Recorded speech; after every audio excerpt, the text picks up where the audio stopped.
A knack for survival might just be the only piece of advice to give a place heralded for speed and intensity. It's a trial for the series' best at the halfway mark of the regular season. Tonight, from the virtual Talladega Super Speedway in Lincoln, Alabama, we welcome you to the 6th race in Season 6 of the Sunoco Cup Series and the American Grit 200. Welcome to our live coverage on Podium Esports, where alongside Joe Peak in the broadcast booth, my name is Kenneth Bueno. Ryan Bauer producing all the shots you'll see this evening. He's using cameras provided by Dougie Beard.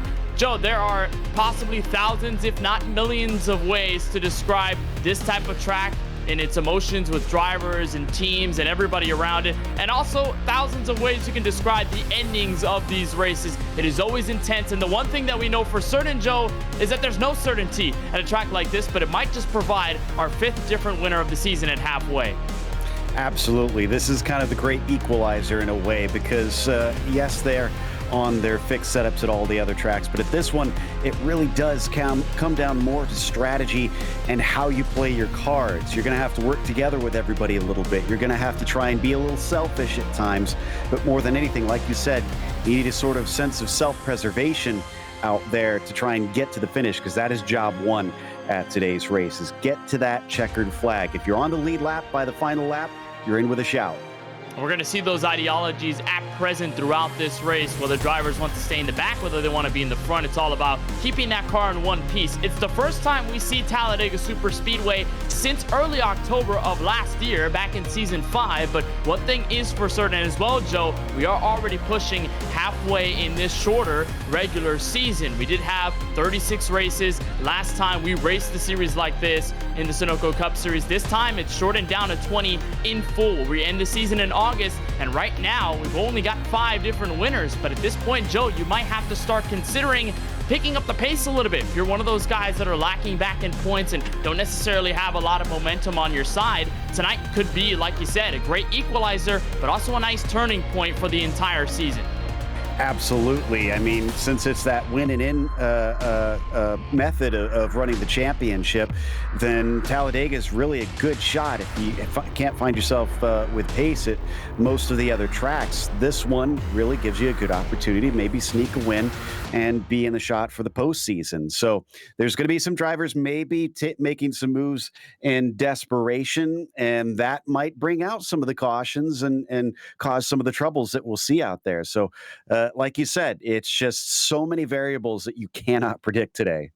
Yeah, there's so much you cannot predict. That is for sure. We're bringing a driver who is entering his first season in the Sunoco Cup Series, but has already proven to be a very stout driver. That is the driver of the number 31 machine for Fast Banana Racing. We're joined by Colin Forrester in the broadcast booth. And Colin, I know that things have been swinging your way the past couple of races. Top 5s in the past 3 events. Second last week at Las Vegas Motor Speedway. You don't have a win yet in this season. Could tonight be the turning point for you? Oh, man, it's Talladega, so you really never know, but I feel pretty good with the Super Speedway racing. I know Atlanta led early, won the first stage, obviously got involved in the big one and just had to ride around from there, but I feel pretty confident, and just my team in general, we ran really well at Atlanta. We worked really well together, so I think as a team we can work well together and all try and get really good finishes, and I think I'm a pretty good Super Speedway racer, but you never know. It's Talladega. There's always going to be the big one. That's definitely true, but you harped on a very good point. You and your team, Fast Banana Racing, of course, the winners. Last time we had a super speedway race at Atlanta, your teammate Curtis Kelly getting the victory, you leading some laps along the way. Have you guys been communicating, in fact, in some cases before this race, kind of giving yourselves a little bit of tidbits and things to note while you guys work together tonight? Yeah, definitely. We've been discussing the plan to just trying to get us together and just work our way towards the front, whether we come from the back or if we're already up front, just how to stay up front. But we have plans for both, and we're just going to try and get a Fast Banana car in victory lane tonight, and hopefully we do. They're looking for that first win in this season. And speaking of, even without the win, you've definitely climbed the ladder in the point standings. And over the past couple of races, you have certainly gained yourself a spot in the top 10 in just outright raw points in terms of now looking for the second half of the regular season. Even if you can't get a win tonight, or even if you do, what is that mindset looking like, and how are you maybe changing it or altering it as you move closer to the playoffs? Definitely want to try and get the stage points as well. Obviously, stage wins get you playoff points, and playoff points are going to be a big thing. Because if you have a race struggling in the playoffs, I mean, the playoff points can save you. But just really trying to go out there and just get wins every week and just run the best I can. And obviously, you want to play at points, but at the end of the day, you're here to win, and that's the thing I'm gonna try to do. We'll see if you can do that. We know you're topping practice right now, fastest time, so maybe that is some good luck on behalf of your number 31 machine. Colin, thank you so much, as always, for joining us in the broadcast booth, and obviously, best of luck in tonight's race from Dega. All right, appreciate it, Kenneth. So that's Colin Forster, driver of the 31. I should have probably asked him whether he likes the front or the back approach in terms of racing for the front or trying to just hang in the rear until the end of the race. We're joined now by Wyatt Brackett, the driver of the number 30 machine, also a part of that Fast Banana team. And Wyatt, we just talked to Colin not too long ago. Of course, you're part of that camp as well. Already one win at the Super Speedway at Atlanta. What's your mindset and motivation going into tonight's event? Just to kind of hang out and just ride until the end. You know, the Talladega is a waiting game. It's just one of those races where everybody's in two lines and you just have to take the position when you can. So I'm looking to be there at the end and not get caught up in something early, and hopefully work with the teammates on a pit strategy. And pit strategy definitely going to be a big thing as we look into that second stage, and we'll get into those details a little bit later on the broadcast. But Wyatt, you come off of a fantastic fourth place finish at Las Vegas. I know you probably had a very good view of that four-wide battle for second near the end of that race after starting 39th, and a huge comeback now heading into Talladega. How are you going to try to work that momentum and maybe use your teammates as leverage and possibly get your first win of the campaign? You know, it'd just be nice to be there at the end and, you know, have my teammates pushing me. But if they can't, you know, we're just going to give it all at the end and just not lift. And if somebody's in front of us, they want to block and block late, well, I'm not lifting. You know, it's going to kind of be like it was today. You know, they just can't block 3 times. I'm going to give you one chance and one chance only. And after that, it's, you know, it is what it is. Well, finally, before we let you go and get yourself focused on qualifying for tonight's American Grid 200, last question here. Would you rather stay in the back, have that ideology of hanging in the rear and just kind of wait until something happens, or are you that type of driver that wants to be aggressive at the front and goes for the marbles no matter what, even if it's the first stage or even halfway through the event? I'm going to go give it my all, you know. It's better to be up front and be away from, you know, the back of it where you can still get caught up in it even if you're just riding back there. So being up front's the best place to be because you really only have one chance to get turned, and that's by the guy behind you. So if I have my teammates behind me, it's unlikely to happen. Possible, but unlikely. So if we can get up front with the teammate behind us, that's where we want to be all night.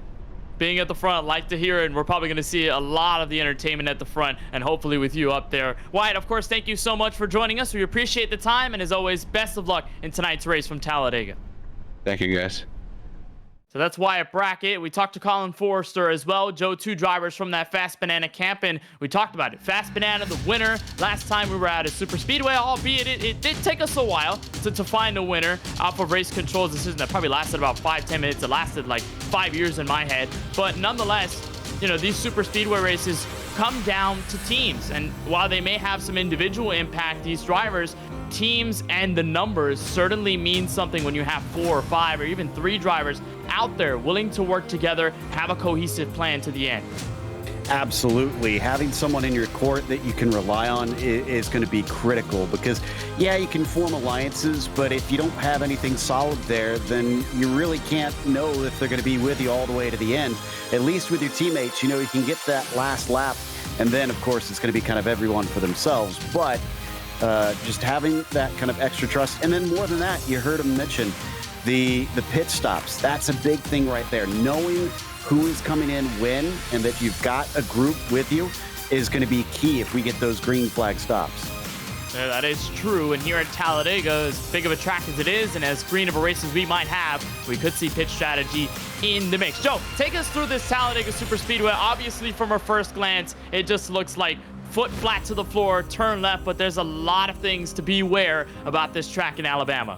Yeah, it's got some idiosyncrasies. I mean, first of all, well, the big thing to note, of course, is it's got the steepest banking, it's the longest, and it's the fastest on the NASCAR schedule. So it's got that going for it. But really, the big thing is that unlike what we see at Daytona, the start-finish line is after the tri-oval. So you have to watch out for that, because often we can see accidents happen through the tri-oval if people are trying to go 2 and 3, 4 wide to try and sort themselves out in there. If it comes down to the last lap, you got to make sure that you can get to that finish line, because you got to go that little bit farther. And if you get tripped up, you could find yourself just winding up a few hundred feet short.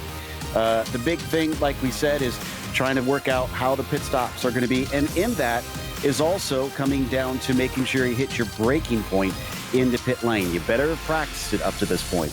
That's true, and at Daytona, we also see that in the mix, and even someone at Atlanta, where you really have to slow down and get yourself righted for pit lane, especially if we get those under green. Here's what the race analysis looks like for the American Grid 200 from Talladega. We go 100 laps here from Alabama, 266 miles, but the biggest thing to know is that we've only got 2 stages in this race. Usually we are accustomed to 3, but tonight, since we're at a super speedway, only 2. We go up to lap 40, we throw that yellow at that point, and then give the points, and then we just go those final 60 laps, which will probably open things up to strategy, obviously, to lap 100. 3 green, white checkers if we need them, and that's probably looking like a certainty at a track like this with the crashes that we have. No fast repairs given to the drivers, and of course, like as always with this Sunoco Cup Series field, they all are given fixed setups, so only can really tinker with a couple of things. Brake bias, one of them, steering offset, and steering ratio, but really here at Talladega, not necessarily the biggest factor in all of that. Let's take a look at the drivers taking qualifying times, and Joe, you kind of commented on this in the general chat of the Discord, the scheme for Parker Bland tonight as he looks to take his first lap, or I believe second lap in his qualifying effort. Indeed, yeah, he's got his fursuit on there. There's not many of us from the furry fandom here in sim racing, but we're out there, and I do appreciate him painting his car up for this as he heads around. Now, what's even more interesting, you talked about the idiosyncrasies and the idea that it's just flat to the floor to try and be fast around here. When it comes to qualifying, you kind of have to think about it in a little bit of non-intuitive ways, because you'll see drivers will take the first lap up high usually. Now, I believe Parker is, he's on his second lap here. So this is his second lap, and you can see he's hugging the bottom. What they're doing by going high on the first lap is they're making the track longer, which means you can get more momentum. Since this is foot to the floor, you need that extra time, that extra length to get the better speed. So we'll see if it pays off for him, if he's able to jump up from the 3rd spot here. He crosses the line. Parker Bland right now with a qualifying time that is good enough for 3rd. Now, only 18 cars have so far put in a time. A lot of them still on their first, now second lap. So still a lot of development need to be played. And you watch another driver out on the bottom of the racetrack. This is Logan Sturgeon in the number 26. And if you notice something different on that lower third of the bottom of the screen, that is a new logo for the new team name on behalf of these guys. SheriffStrafes.com Racing is the team that they're going to be branded with for the rest of the campaign, with, of course, Logan Sturgeon, Richard Swavely, and Jesse Whittington. So Sturgeon, one of the trio drivers in that group. So exciting new step for Sheriff Strafe, who has been very supportive of the Sunoco Cup Series and our broadcasts here on Podium Esports. But for right now, as you look at the timing sheets, Joe, probably not a surprise that Gary Sexton in the 13, driver who almost had to win at Atlanta to start the year, at the top of the board at a 53.25. And he's got Miranda with him. So, yeah, no surprises at all, honestly, up there. But Logan doing a great job showing off what I was talking about before, where he started on the high side, but he's staying up on the high side. Oh, wait, no, excuse me, that was a warm-up lap. So this is his first timed lap here. So, yeah, he is going to remain on the high side. I thought that was his first timed lap that he was on there before. So he's got a little ways to go. And it does take a bit to go around here. They get 10 minutes instead of just 5, because honestly, when it is only 5 minutes, you basically have to exit pit lane immediately. Yeah, that is true. And also, when you're by yourself, foot flat to the floor, 100% throttle here at Talladega, it does feel like way longer than it is. It's a 53-second lap, but in the cockpit behind the wheel, it probably feels like 10 minutes. Already, like, the qualifying has already just ended in a blink of an eye. Now we're around halfway, 5 minutes left. Jesse Whittington, also another driver for SheriffStrafe.com Racing, in the 94. We've seen some pretty good runs out of him in previous history. We also saw a decent run for him at one point up until at around halfway or near the end at Atlanta Motor Speedway. Finished at 10th place at Las Vegas just 1 week ago, where we saw a stellar 4-wide battle for P2, and now he is one of at least 10 or so cars that are left to qualify. 30th on back, do not have a time. Jesse Whittington gonna cross the line this time by, currently in 12th. We'll see if he can improve. Yep, he's got a 53.325 as he crosses a 53.391. So second lap, not faster for him. That's a bit unusual there for the 94. He'll be in 12th spot. I'm seeing, it looks like we got about half a dozen that have elected not to qualify. So we should see a number of them try that back of the pack strategy that you mentioned. Yeah, not going for qualifying time. Hopefully we don't see any of those in the pits, because that could really put them behind the 8 ball. There's Aaron Adcock in the number 23 so far with a 53.354. That's good enough for 21st right now. However, he is still on track, putting his second lap, so he might be able to improve. But it looks like the second laps don't seem to be all too much faster than the first laps that these guys are putting out here at Talladega, because our pole sitter, or at least our proverbial pole sitter, Gary Sexton, Joe, he only used 1 lap. He's on pit road right now, where he would take his second. He's just kind of hanging out, waiting to see where everybody else files out in the mix, confident enough in that first lap, and it shows with that time at a 53.2. I mean, maybe you just need 1. Maybe you don't need that second one. I mean, what he's doing is essentially the sim racing version of a mic drop. That's confidence right there, that he's going to hold on to this, as we're going to watch Adcock across the line. And where does he wind up? It looks like he is going to end up 24, so he's a bit farther down the order. I think we still need a time from Muscarella and Kelly, so there is still opportunity for this to change around.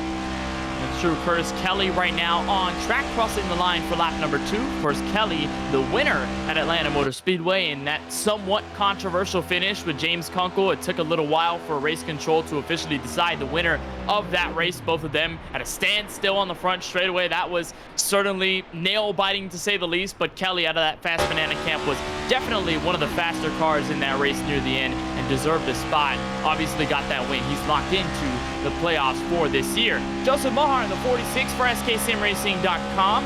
He's now putting up a time on the outside near the safer barrier. And like you said, Joe, it is somewhat of a unique art of qualifying at a super speedway. And like you said, riding the top lane until you get to that official first or second lap, so you can get all the momentum off of that banking at the top of the racetrack and just pull in all that speed. And by this time, you're probably at around top of 4th gear, or by lower end of 5th gear. So really have to watch for that. In the 46, gonna still be at the top at the trial. We'll cross the line, and this should be for his first lap. So we'll see what he can do. And that was his warm-up lap, it looks like. So this is going to be his first lap. He's only got a minute 30-some left, so I don't think he's going to get around for both of them. I think Joseph maybe waited a little too long. Kind of goes back to what I was talking about before. If you're trying to hold on, see if maybe you can get a slightly cooler track or something, you got to make sure that you get your timing right. And I don't think it worked out for him, because it did go up a degrees. It's pretty toasty on the circuit, if I'm honest. It's 122 Fahrenheit. You know, you'd think that we'd be driving this track in the middle of June or July. It's only April 22nd in sim at around maybe 1:53, almost 2 o'clock Eastern time at Alabama, or at least Central time, depending on where you are, or Pacific, just where you're on the country nonetheless. But the 46 of Joseph Mohar still going around and across the line this time by. We did see Alex Muscarella put in a time of 53.72 or 53.73. Gonna come around for the second lap. There we are, right on board with the number 48 for SK Sim Racing, or SKM rather. It looks like the 48 will cross the line this time through. And will it improve? This should be an improvement. Yes, it is, by a long shot. 53.32. That should put him around the top 15. So a decent qualifying effort for that 48 machine. And Joseph Mohar still trying to get around for his first lap, but 20 seconds left. And like I said, Joe, not sure if he gave himself enough time to put in these 2, and he might just be stuck with that 54.1 that'll put him 37th when we drop the green. He crossed the line, from what I could tell on the screen, with 51 seconds left, which I don't think is going to give him enough time. He timed it about 3 seconds shy, 2 seconds shy there. So looks like our grid is set.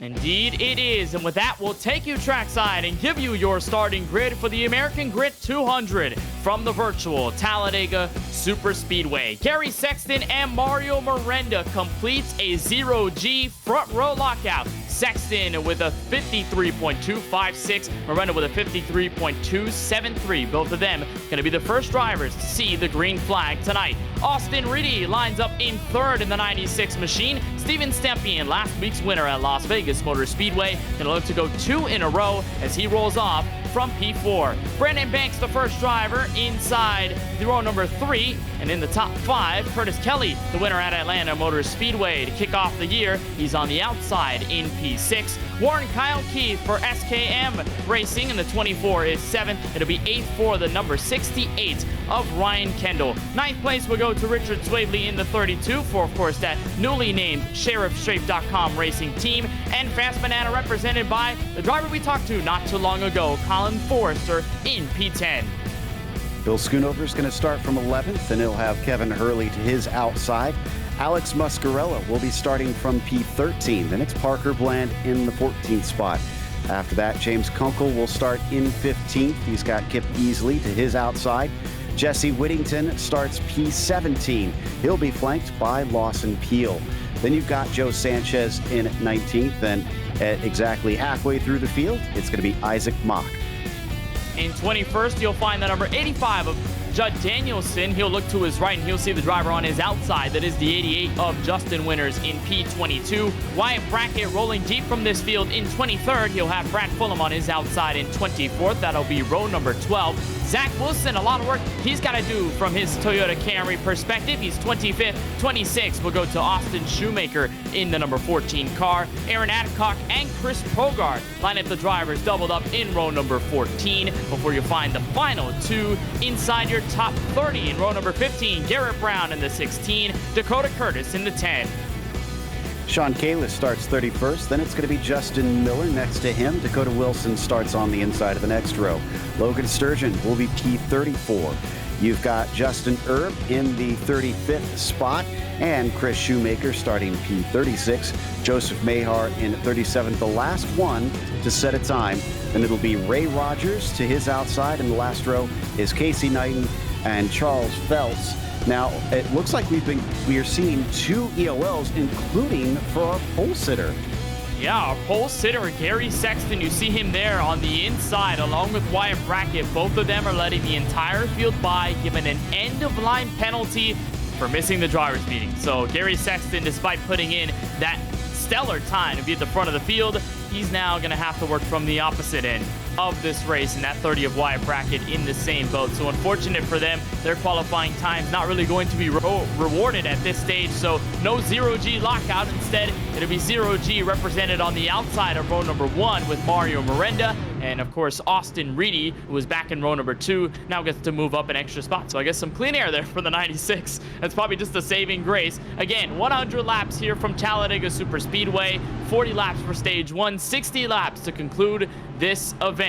And now we wait. We make that anxious run to the start-finish line, which comes up right after the exit of the trial. Well, pace car will make its way down and around that Yellowwood sign, and it's Austin Reedy and Mario Miranda, the 2 in row number 1, waiting for that green flag. It's going to be a fun one. Our second super speedway race of the season. Our first race at Talladega since October 2nd. In the restart zone, Barney the Flagman has the green. We're underway in the American Grit 200.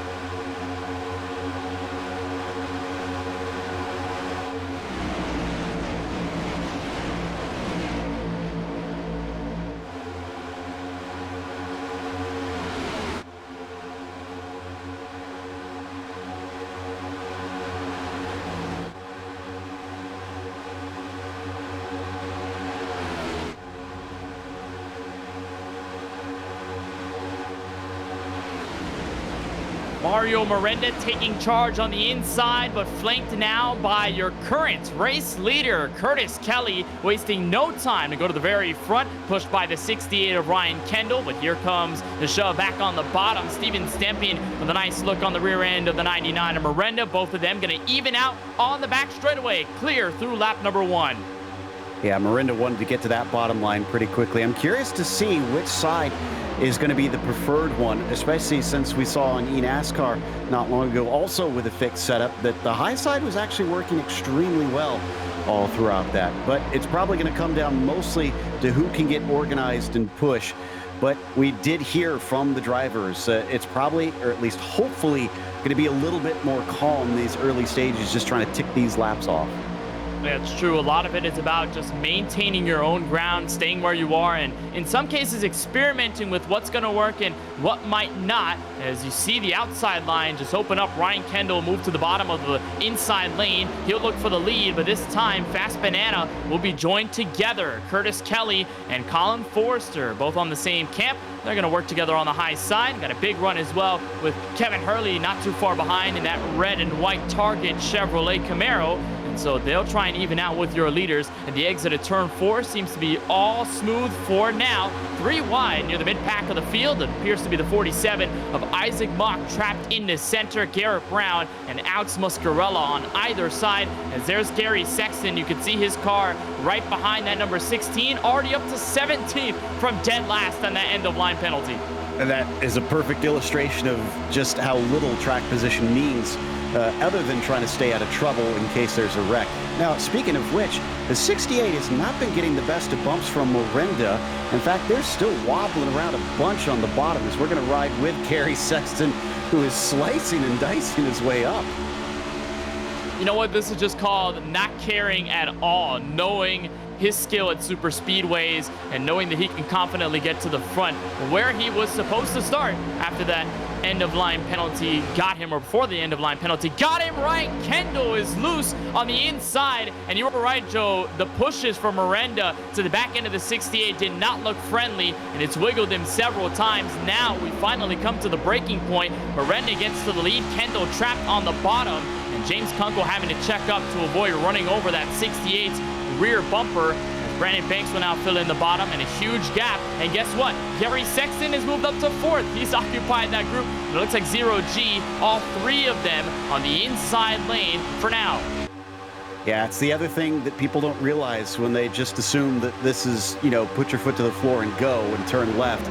There's so many subtleties in how you have to both drive the car and everybody else's car around you, because you need to learn how to push well. You need how to learn to take pushes, and some drivers are not as good at that. I always felt very nervous with it, so I wasn't as great at the super speedway racing.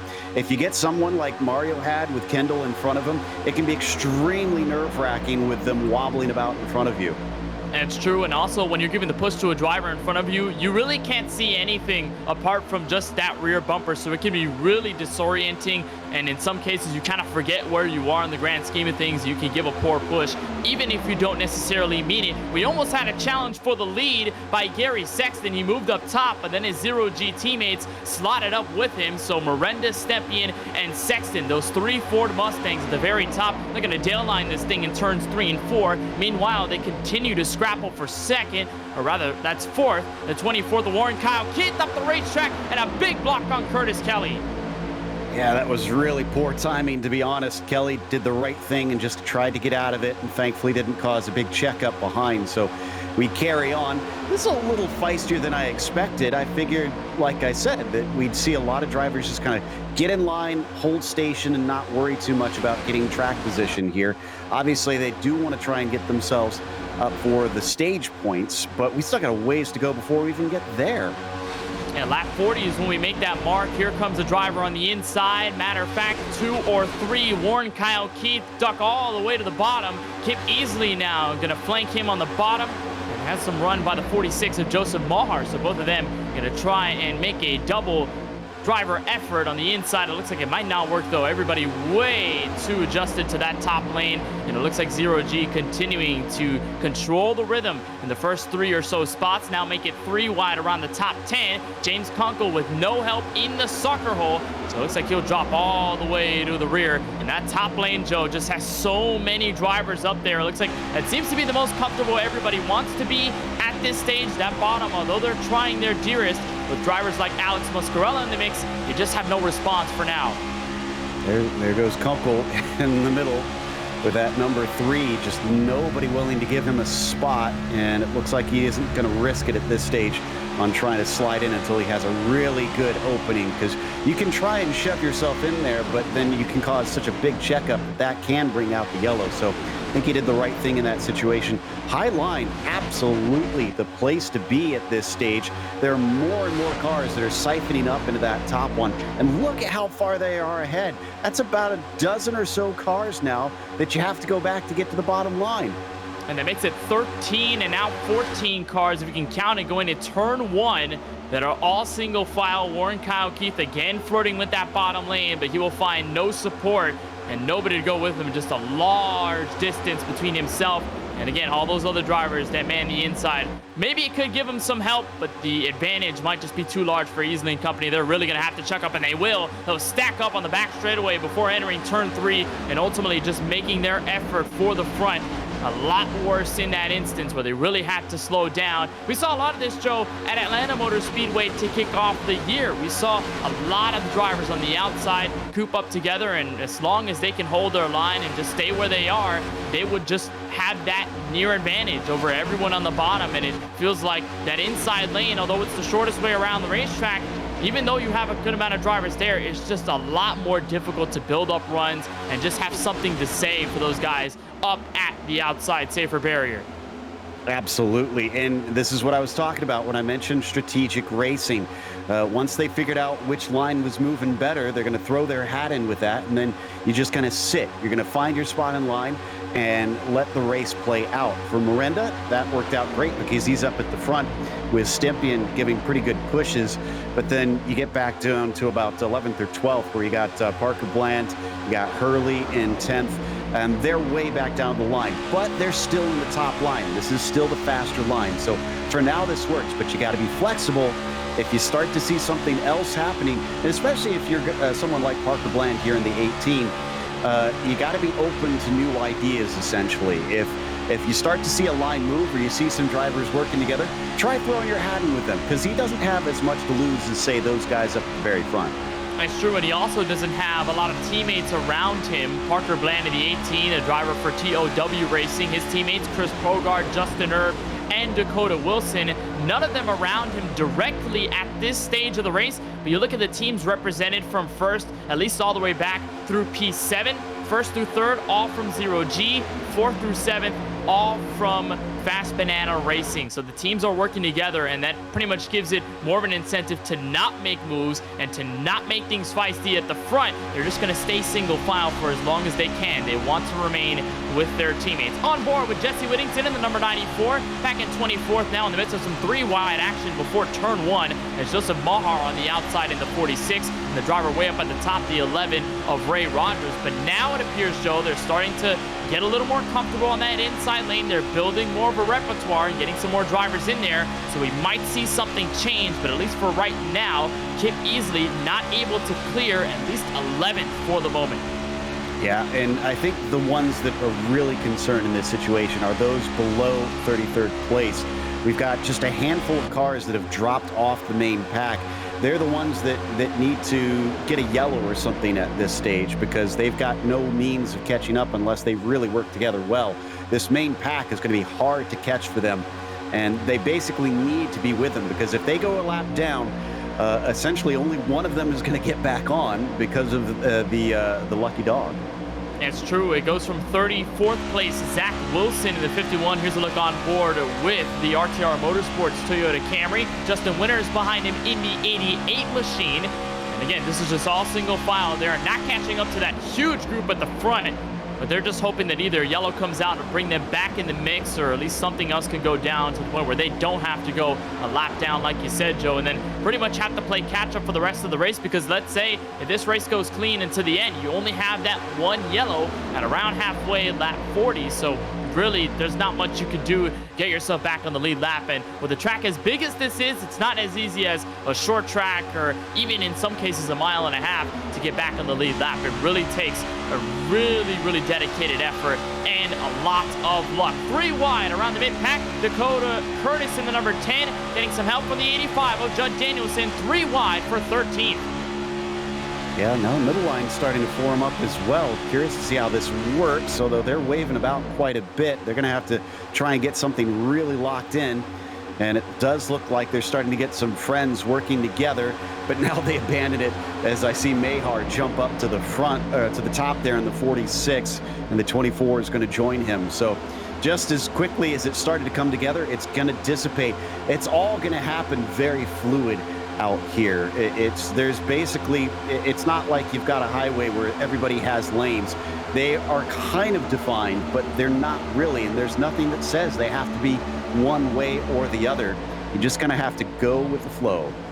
You know what? You think that the dashed lines painted around this Talladega Superspeedway might help with some traffic, but it really doesn't in that case. Still 3 wide in the middle. Car around and sideways in the middle of the field, and that was a huge checkup, and around where Justin Miller was in the 22, and ended up slamming with the 43 of Sean Kalis. They checked up on the top. Kalis got sideways. He saved his Ford Mustang before it could get much worse. And it looks like Jesse Whittington, Logan Sturgeon, the SheriffStrafe.com racing machines get caught up in a big hiccup at lap 15.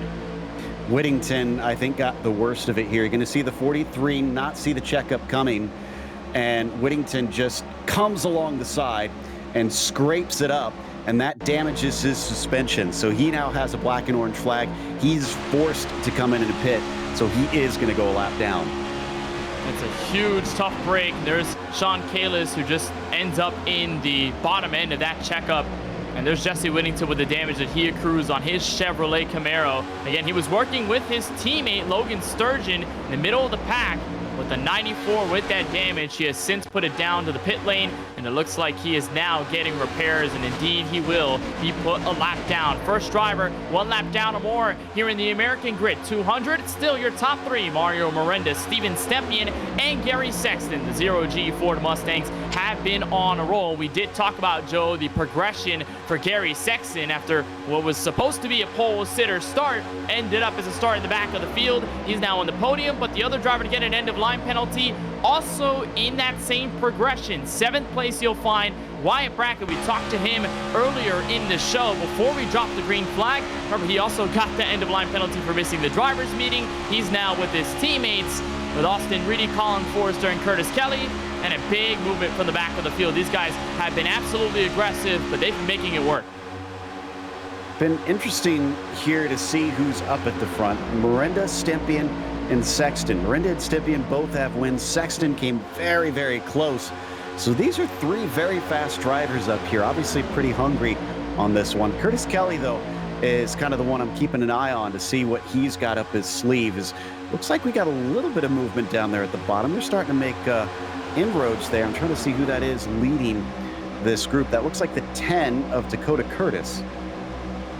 And Dakota Curtis, remember, he sent it in the middle 3 wide, had some help by Judd Danielson, and he was kind of the beneficiary out of all of that. Judd Danielson has been kind of parked in 26 as for the moment, but Curtis has been slowly but surely moving his way to the front of the field. So maybe we could see that Sunoco Ford Mustang and get to the front, although we have not seen any formidable charge yet out of that inside lane. Let's talk to the number 94 of Jesse Whittington for SheriffStrafe.com Racing. And Jesse, I know you were caught up on the bad end of that checkup. Just walk us through what happened from your windshield perspective. Just everyone deciding to battle 3 and 4 wide for P27. That's pretty much the gist of what happened. So I'm not too happy at all, but it is what it is. I'm going to take repairs, go back out there, I know there's going to be some wrecks as the race goes on, so I'm going to try to do what I can to salvage what I can, but I am not the least bit happy right now about that whole situation. I know certainly was unlucky, and you were working with your teammate Logan Sturgeon, but I wanted to talk about the SheriffStrafe.com racing initiative and now the new team rebrand. You guys obviously have been together since the start of the season. Sheriff Strafe has been a huge supporter of our broadcasts on Podium Esports and you guys at your team. So how exciting is it to have this rebrand and to move forward with it for the rest of the year? Yeah, I'm beyond excited. Like words can't describe. Strafe he's an awesome person. His whole community is amazing. The amount of support. I mean, I know everybody can see them in the chat right now. I'm looking at it right now myself. Got it pulled up on my phone.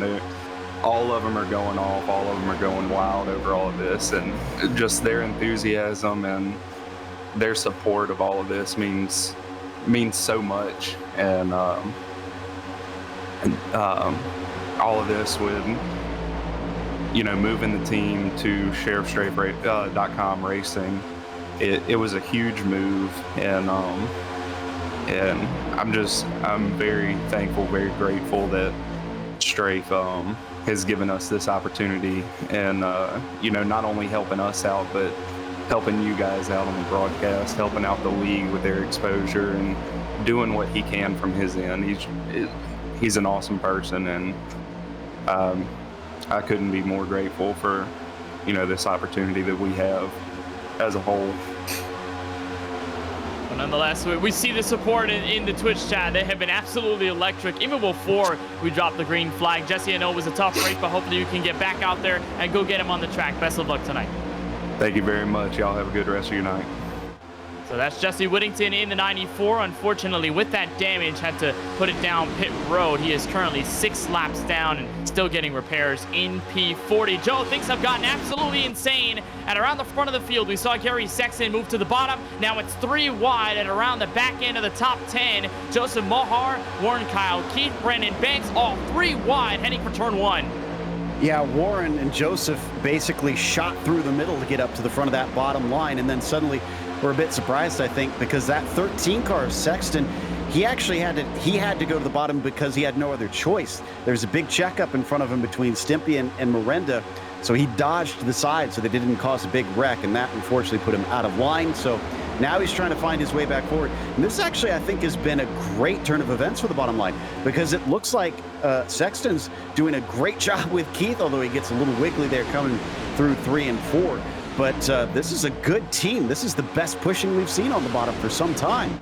And it will give the 13 a nose ahead in the race lead. Stempian with a big push by Miranda, and it's now officially a 0G front row lockout. We were supposed to have that when we dropped the green flag. It was not the case after the end of line penalty, but Sexton, despite the challenge at the start of this race, was able to efficiently move his way to P1. That's where he sits. Warren Kyle Keith not too far behind in second, and now it appears that inside lane finally has something to say for those drivers that were running that single file line at the top of the racetrack. The momentum swings back to the outside. Stempian will have at least a 1 or 2 car lead into turn 3.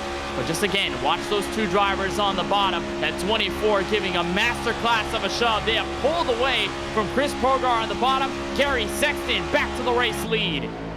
Yeah, that just goes to show the expertise in this style of racing does make a difference. The fact that they can even pull away from the 7 is pretty impressive there up at the front.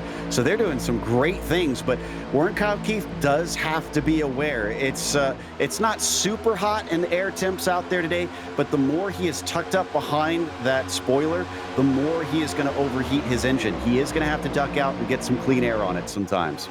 And that is true. That was a gremlin that struck Lawson Peel in the 12 car at Atlanta Motor Speedway, where it looked like he might have been one of the strongest cars all night long. All of a sudden, engine went kaplamo, and he was out of that race. So you really got to watch yourself if you're that 24, although it seems to be okay. It looks like that bottom lane finally has some of that momentum that they have been trying to gain all night long up until this point. On board with Gary Sexton, look at the focus behind the wheel in his obviously intricate sim rig like we have for most of the drivers in this series. Sexton, one of those that was in contention at Atlanta to win that race, got turned on the back straightaway from the race lead, and just pretty much imagined what if, as it looks like, Joe, Miranda just got pushed out of the outside lane because here comes Curtis Kelly, Colin Forrester, and the Fast Banana Racing team. Oh, and Stempion's going to go down low with him, so he's going to remain loyal. And so Kelly will lead the way. Big checkup on the bottom. Thankfully, that looks like they're going to handle that pretty decently, although it just cascades its way backwards. Kelly kind of ducked up to the high side. It almost looked intentional to try and go around Miranda. I'm not entirely sure if it was, but if it did, it worked a treat, actually. Just saw the space, and obviously when you're pushing the driver in front of you, you kind of have a little bit of control as to where you can decide they'll go.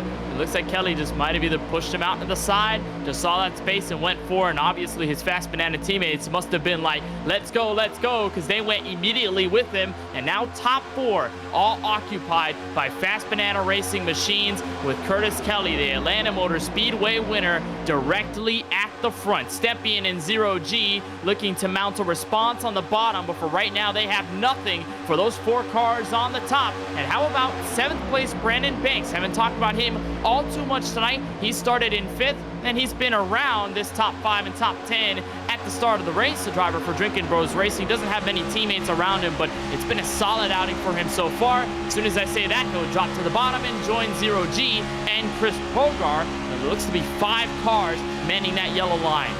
Oh, we might want to replay on the 46. He just about caused a massive accident as he got loose and almost ran into Warren Kyle Keith. Thankfully, there was just enough space. Even Warren was down below the yellow line briefly because he felt unsafe. And this was, I believe, a little bit earlier than this. This was coming out of turn 4. Yeah, you're going to see it here. Oh yeah, right there. Curtis just tried to merge down low, made some slight contact with the 24, sent him under the apron, and then even more contact, the 46 and the 10.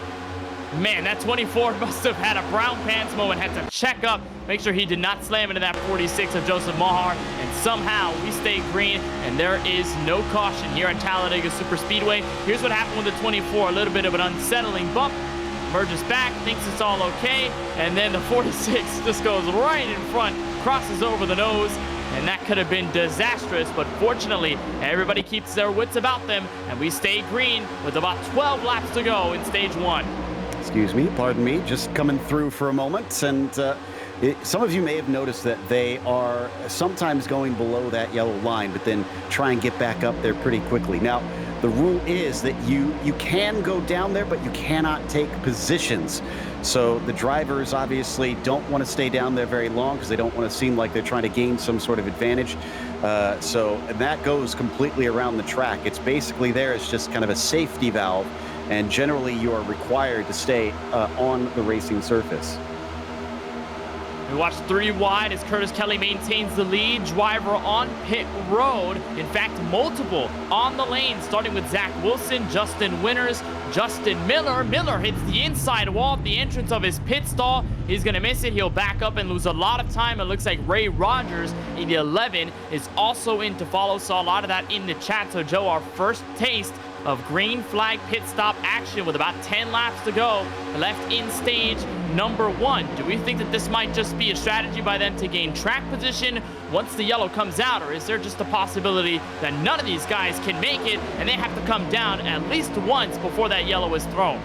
As best I can imagine, yeah, this is a ploy to try and get some track position, because what the green flag stops will do is it's going to shake up the field. It's going to spread them out a little bit. So if you find yourself not able to get up to the front, if you don't like the way things are going, you can try and stop in. But the bad thing is, if you wind up going a lap down, which I'm trying to see if they're catching them enough, yeah, they're going to come up to the back of them in a hurry here, then you can find yourself a little bit trapped, and then suddenly your strategy completely changes. Yeah, up to the high side, you're going to see, I think that's Justin Winters that's unfortunately going to have to just hold out by the safety barrier and stay out of everybody's way, because there's nobody working with that 88.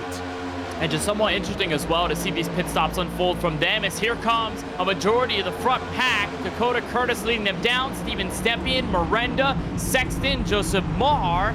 Looks like Kip Easley and Judd Danielson also joining the brigade coming down for the lane. It looks like Mahar missed his pit stall, so you have to back up.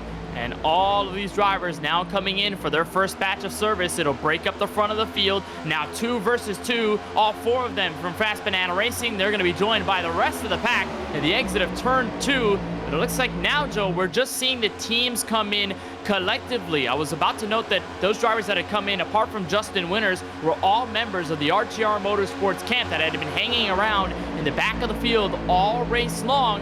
It looks like this time, Zero G and a couple of others and some from different teams coming in. It looks like we might see Fast Banana employ the same strategy in a couple of laps if they want to decide to come in, although they have pretty much abandoned Curtis Kelly on the bottom side. This is what I was referring to earlier. Traditionally, the teams will be in communication with each other so that they can all pit together. And when you do that, you have a pack. It's always a 2 heads are better than 1 situation when it comes to super speedway racing. You need people with you if you're going to pit, because if you come out alone, you're going to be much slower as a solo car than you are as a pack of cars. And it kind of feels like when you're qualifying, just over and over and over again, you're by yourself and there's no one around you. It feels like 10 years you're getting around this Talladega Super Speedway. And now we find ourselves single file at the top of the racetrack. Curtis Kelly trying to gain some of those positions that he had lost on the bottom. And he's going to split the 14 and the 48, going to take it outside 3 wide, so a couple of spots gained for Curtis Kelly. Although they're going to start to floor with the bottom. Kelly with the the outside wall rather. And he's just trying to gain positions. There he is, that lone car on the top. It's a pretty interesting strategy. We'll see if it works out. But he's got no drafting help, so he might just end up falling back as Austin Reedy and company now migrate to the bottom, and they might be close to pitting at this stage. I'm looking at Mahar and Easley.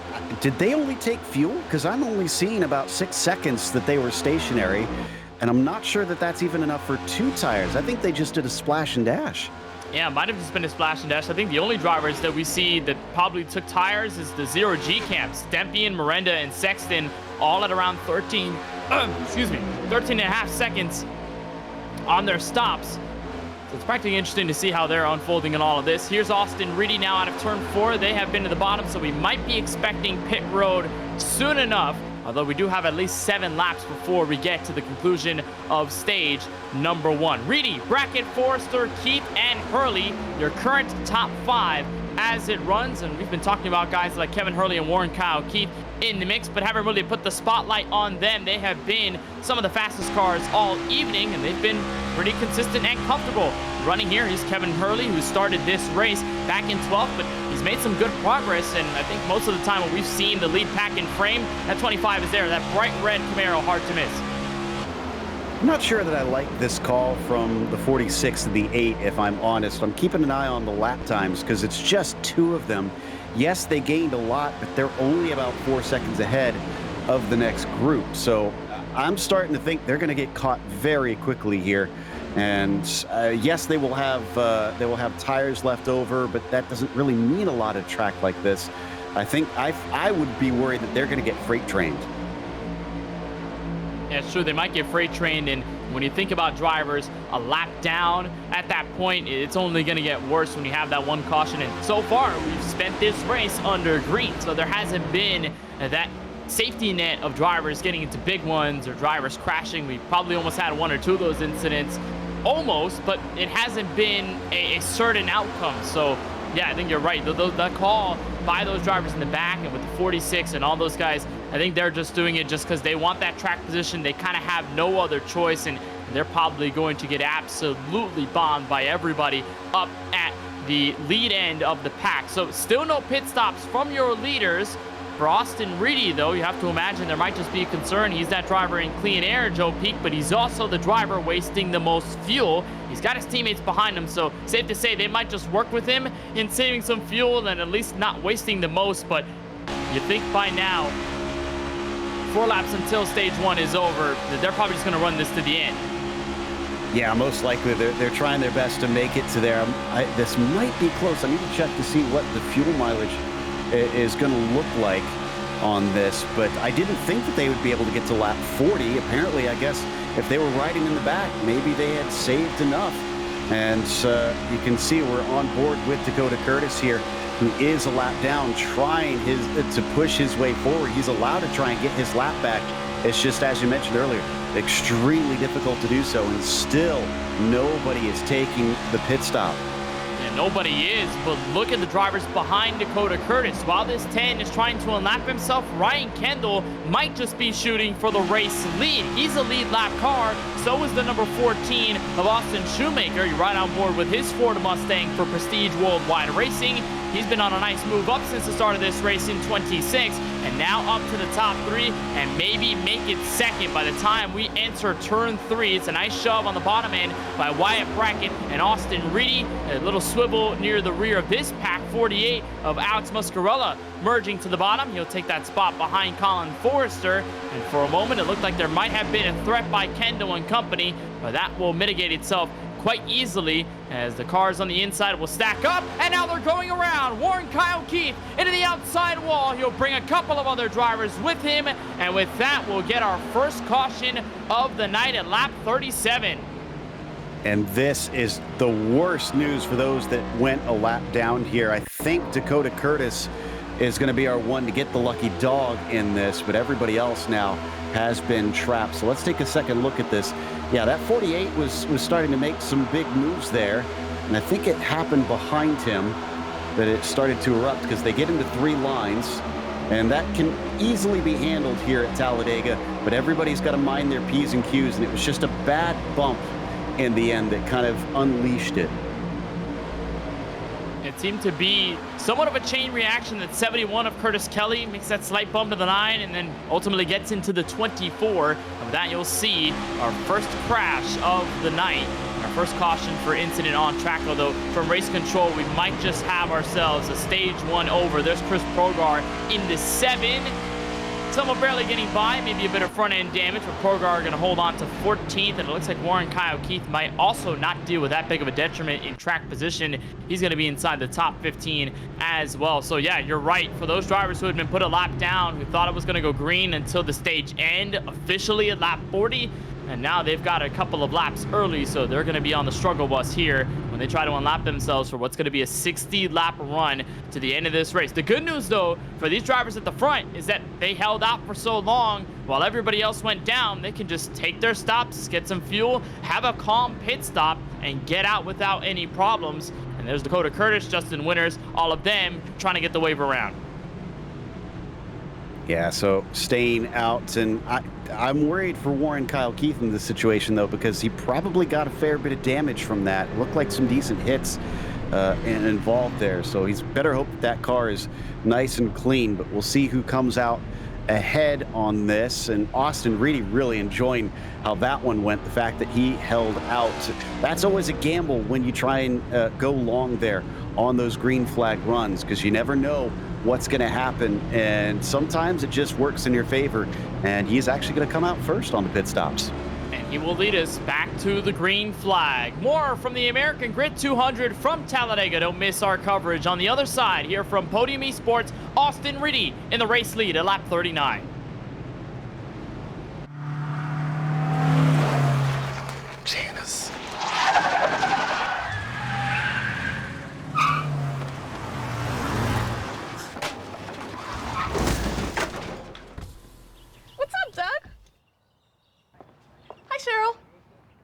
What got into you?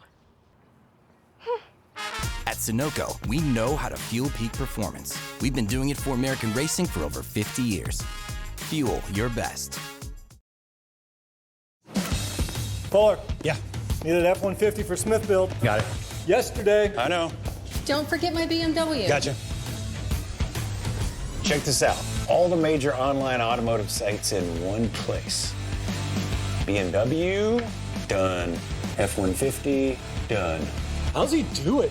I can search nationwide, even those classified sites. Auto Tempest, all the cars, one search. That's how I do it. Hi guys, today me and Moose welcome to my extremely formal presentation of my two latest creations, the MPI Sync Chassis and the MPI Foldable Stand. When I created the MPI chassis, I wanted to have everything included. What it means. So in the MPI chassis, I wanted to have everything you need besides the electronics.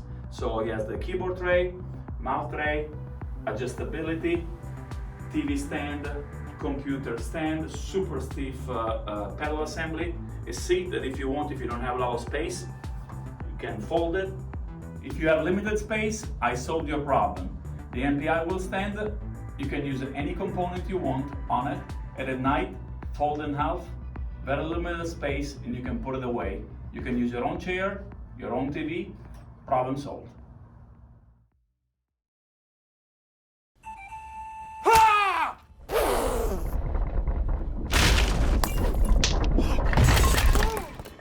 What got into you?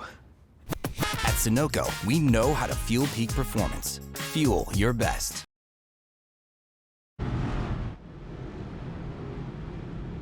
End of stage 1 here for the American Grit 200 on the Sunoco Cup Series race number 6 from Talladega Super Speedway with our coverage right here on Podium Esports. Joe Peak and Kenneth Bueno with you along for the ride. Ryan Bauer pushing all of the buttons and producing all the shots you're seeing tonight. He's using cameras provided by Dougie Beard. A caution involving Warren, Kyle, Keith, Bill Schoonover, and a couple of others brings out our first and only caution for incident on track that left Fast Banana Racing's Austin Reedy at the front of the field, and he'll lead us when we get back to green on lap 41. We'll bring him in for just a short moment before this restart. Austin, what was the strongest part about that run with your teammates on that long green flag stretch? It was just staying linked up there and making sure we're all clear what we need to be. Try not to leave each other out. I know Curtis fell back there, but we're gonna try to work together all night, and so far it's working. And so far it has been pretty fluent between you four, and now heading into the final stage, 60 laps, way longer than our first 40. Any thoughts or maybe pre-assumptions about how this run might go and how you guys might strategize your way to the win? Just try to stay out of trouble, get a little lucky. Maybe we don't get caught up in the big one, because it always happens here. But if we do everything right, like we did that last stage, I think we'll be sitting pretty good. Well, we'll let you get to it in the lead for this next restart. Austin, thank you for joining us. Best of luck. All right, thank you. Austin Reedy in the 96 went over the radio earlier on and said, I'm going to choose the top. That's where he is in row number 1. He's joined by his teammate on the inside for Fast Banana Racing. That is Wyatt Brackett in the 30. They've got Colin Forrester, that third car in the inside of row number 2. Ryan Kendall on the outside of that second row. Green flag will wave to kick off once again the American Grit 200. Second and last stage here from Talladega underway. Austin Reedy with a monstrous run for turn 1. He might regret that, though, because they're going to catch him. We'll see if he gets freight trained or not here, or if they're going to try and link up. Generally, the rule is you don't want to try and jump the field at super speedways on the restarts. You want to try and just keep pace with everybody and slowly pick up speed. And he is going to get collected by the 30 here, but you can see the 68 is pretty fast on the high side. I mean, it looks like there might just be some confidence by the Fast Banana cars on the bottom. They've got a couple of more drivers down there, although they'll get some cars in the top now. At least Muscarella and Kendall will. Kevin Hurley up there, the 47 of Isaac Mott. And how about the 12 of Lawson Peel? Have we talked about his name all night long? I'm pretty sure the answer is no. He started this race in 18th, now up to the top 10. He was the winner last time we were here at Talladega by leading only a total of 6 laps. And that 12 machine has been on a roll. Here's a look at our entire driver wall. Every single camera from the drivers that gave them to us tonight here on Podium Esports. So look at all of them with the focus in their eyes and probably some nervous tension as they now start to pack up, exit a turn 2, lap 42. Yep, getting close to the halfway mark of this race, but good to see a nice, clean, and calm start here. A few drivers kind of diving around, but it isn't too bad. Does look like behind them that some of them are starting to lose touch. Curtis Kelly, Zach Wilson, Steven Stempy, and Ray Rogers, they've all fallen off of the main group. So not sure if there's some damage that's holding them back, but you can see the gap back there. They don't want to fall much farther than this. They're going to have to push hard to make sure they don't lose the slipstream. And they're going to also have to get coupled up very quickly, because if they go side by side, they're only going to lose more time to these drivers that have way more of them up at the front of the field, and that's big for the 71 and the 81, two of the drivers that had been running in the front in this race. Kelly at one point leading laps, step in the same place not too long ago, so how much things can change after 40 laps and at least one caution out on the venue. We'll see if they can pick things back up, but for right now, the challenge for the lead is still as hot as ever. Kevin Hurley, the third car in line, trying to give support to Muscarella and Kendall, who had the race lead for a moment, but now bring it back to the Fast Banana crew on the bottom. Reedy will try and block the 68, but it'll be a failed attempt, and we're 3 wide for the lead. Yeah, that's real unfortunate. He is going to get picked up, but looks like by Gary Sexton and Miranda, you're going to try and take the middle now. We're almost 4 wide back there. They got to be careful. You can do 4 wide. I saw it with the NASCAR race, but it gets really, really sketchy. You need drivers that really know what they're doing.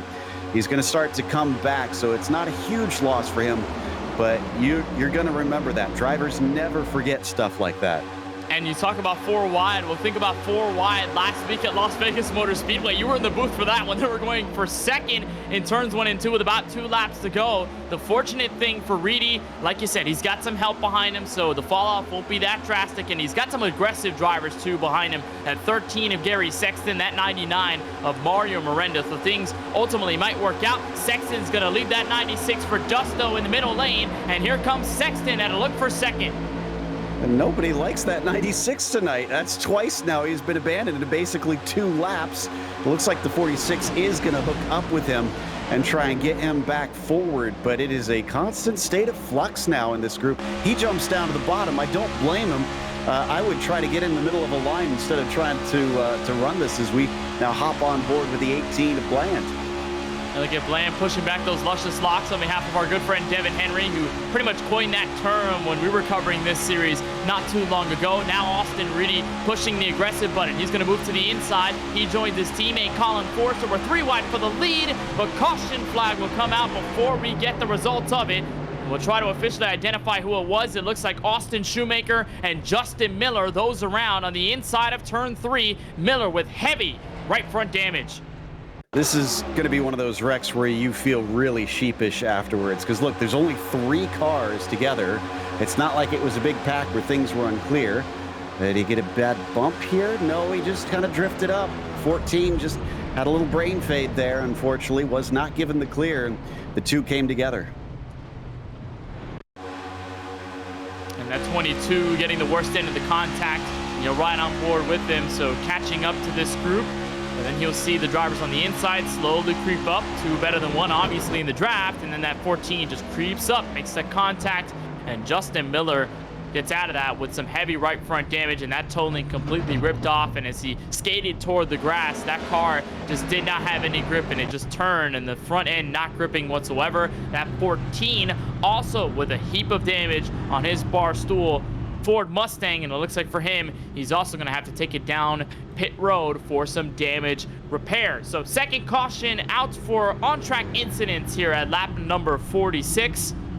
And with Colin Forster, Austin Reedy first and second out on the racetrack, it looks like for Reedy just had a couple of scares there. Nobody wanted to work with him, but at this point now he's got his teammates with him, so at least there's that saving grace. And what can you say about Fast Banana tonight? Their cohesiveness and their plans to work together ultimately have come out in their favor. Apart from Curtis Kelly, who dropped back in the middle of the pack, these guys have been up at the front, and they've just been hanging around there, as it looks like Lawson Peel going to bring a good amount of drivers down with them on the pit lane. So, not sure. I mean, I don't think you should be able to get to the finish of the race on this, but maybe this is just covering things off just in case. A little bit surprising. Yeah, he's just topping up on fuel, watching the others, and it looks like a lot of the others are as well. So this is some sort of strategy call, but not one I expected, unless I guess the fact that they're thinking of is that they're in the latter half of the field. So there's not really much that they're losing in this situation, so you might as well take it. It's kind of a free pit stop. You're going to be in that back half anyways. Yeah, it's true. In that case, they're just kind of dropping back maybe a couple of spots, and they're just hanging around there. So for Lawson Peel, who has been kind of back and forth throughout this field and at most of this race in the mid-pack, probably not the biggest loss here. And maybe if we do get a green flag run after this next restart, and they might just be able to go in a couple of more laps. That could be the difference between hanging on to some track position once everything cycles through, or just having an upper advantage at some point in the race. So we might just see what happens, but for right now, just a big question mark on how that result will ultimately go through. Gonna give a shout out to sksimracing.com for all of their unwavering support of the Sunoco Cup Series and our broadcast of the series on Podium Esports. You can check out more of what they do at sksimracing.com. They've got a team in this series: Sean Kalis, Joseph Mohar, and Judd Danielson. They have all been repping the sksimracing.com colors, and again, we thank them for all of their amazing support throughout the 2023 campaign of the Sunoco Cup Series. To find out more about what they offer and what they can serve you with, just go to sksimracing.com for more info. Let's bring in the number 68 of Ryan Kendall. In a very interesting position you are, Ryan, because you are one of the independent drivers in this Sunoco Cup Series field. So while a lot of these guys have teammates that they're working with, you single-handedly have been so efficient at the front. What has gone behind this insane speed and a lot of this consistency tonight from Talladega? Yeah, this is my first time trying to actually run up front at one of these super speedway tracks. Normally I go with the philosophy of hanging out in the back, and it always bites me in the butt. So far tonight's been pretty smooth. It's kind of tough being up here with no teammates. Kind of just have to fly by the seat of my pants, but so far so good tonight. It's been a very clean race for you, and obviously this 60-lap stage and this most recent caution going to kind of break things up a little bit. But what are you trying to look forward to? Are you looking to just earn the respect of the drivers around you and maybe work with them, or are you planning your own strategy yourself to try and get to the checkered flag up at the front with a chance to win? So I've worked with Wyatt and Austin before. I'm pretty comfortable running with them. I thought I had a good game plan there in the first stage. I got behind Dakota there at the end, knowing he had already pitted, wasn't going to have to lift. Thought I had a good shot at that, but kind of just the caution didn't fall in my favor. But just kind of watching fuel mileage, going to try and work with anybody I can work with here. Hopefully pit on the same laps and not get hung out to dry.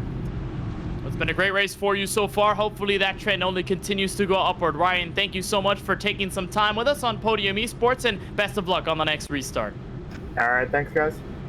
So that's Ryan Kendall in the 68, going to line up 6th in row number 3 once we drop the green flag at what's going to be lap number 49, just shy of halfway here in this American Grit 200. And Joe, you really got to tip your cap off to a driver like Ryan Kendall, one of the 2 independent drivers in this series alongside Travis Stevens, who drives the number 2 machine week in and week out. And for a guy to run up front as cleanly as he has and to work as well as he has with the drivers around him who are all in teams, all in affiliations, the 68 has been on a roll tonight. It's been pretty awesome to watch. Yeah, I can't stress enough how important it is to have teammates in super speedway racing. I've seen races where there have been 6-car teams that basically run away from everybody because they're so well organized. So for him to be able to do this is a real testament to his ability and his savvy in these situations. He's basically, when he says flying by the seat of his pants, that's really it. He's reading the situation as it happens and just going with what works. And that's the only thing that can get you up there if you're alone. It's definitely true, and he's just carried a lot of discipline throughout this race, and despite a lot of the aggressive moves that have been shown around him, especially from that 0G camp, he's kept his composure. He's just kind of hung in there, and now where he is, sitting 6th on this restart. Fast Banana on the front row with Austin Reedy and Colin Forrester, those 2 to see the green flag. On lap number 49, pace car is down. They'll enter the restart zone, and it's all on the discretion of the rookie driver. The 31 brings us back to action here from Dega. Colin Forrester was looking really good in that practice session, so clearly he's got speed. He knows how to run, but how can he do it over 100 laps as he's leading that bottom line, getting a nice little push there from Brackett, at least for now. And I would be happy to have Miranda there in the 99 because he's definitely been a fast one today as well. And he has a little bit of a loose moment out of turn 2 by Ryan Kendall. Keeps that car righted in his Chevrolet Camaro. And you're right, Miranda kind of just on the back end of all of this from his 0G teammates. They've also got the 81 of Steven Stepien hanging a couple of spots behind that 99. He currently wraps up the top 10 as it stands. 3 wide for a moment. Judd Danielson looking to find some help. He does not. We stay gridlocked for P1. It looks like Gary Sexton has the advantage this time through. Bring that 13 back to the front. That bottom line moving really fast, and the 31 abandons him almost immediately, though, and goes to the high side to try and work with Reedy. That actually worked out really well. He's got a lot of speed. He definitely has, and now you've got Fast Banana lined up with 2 cars on the top lane. They're just missing that last piece in that 30 of Wyatt Brackett, who's going to stay on the bottom.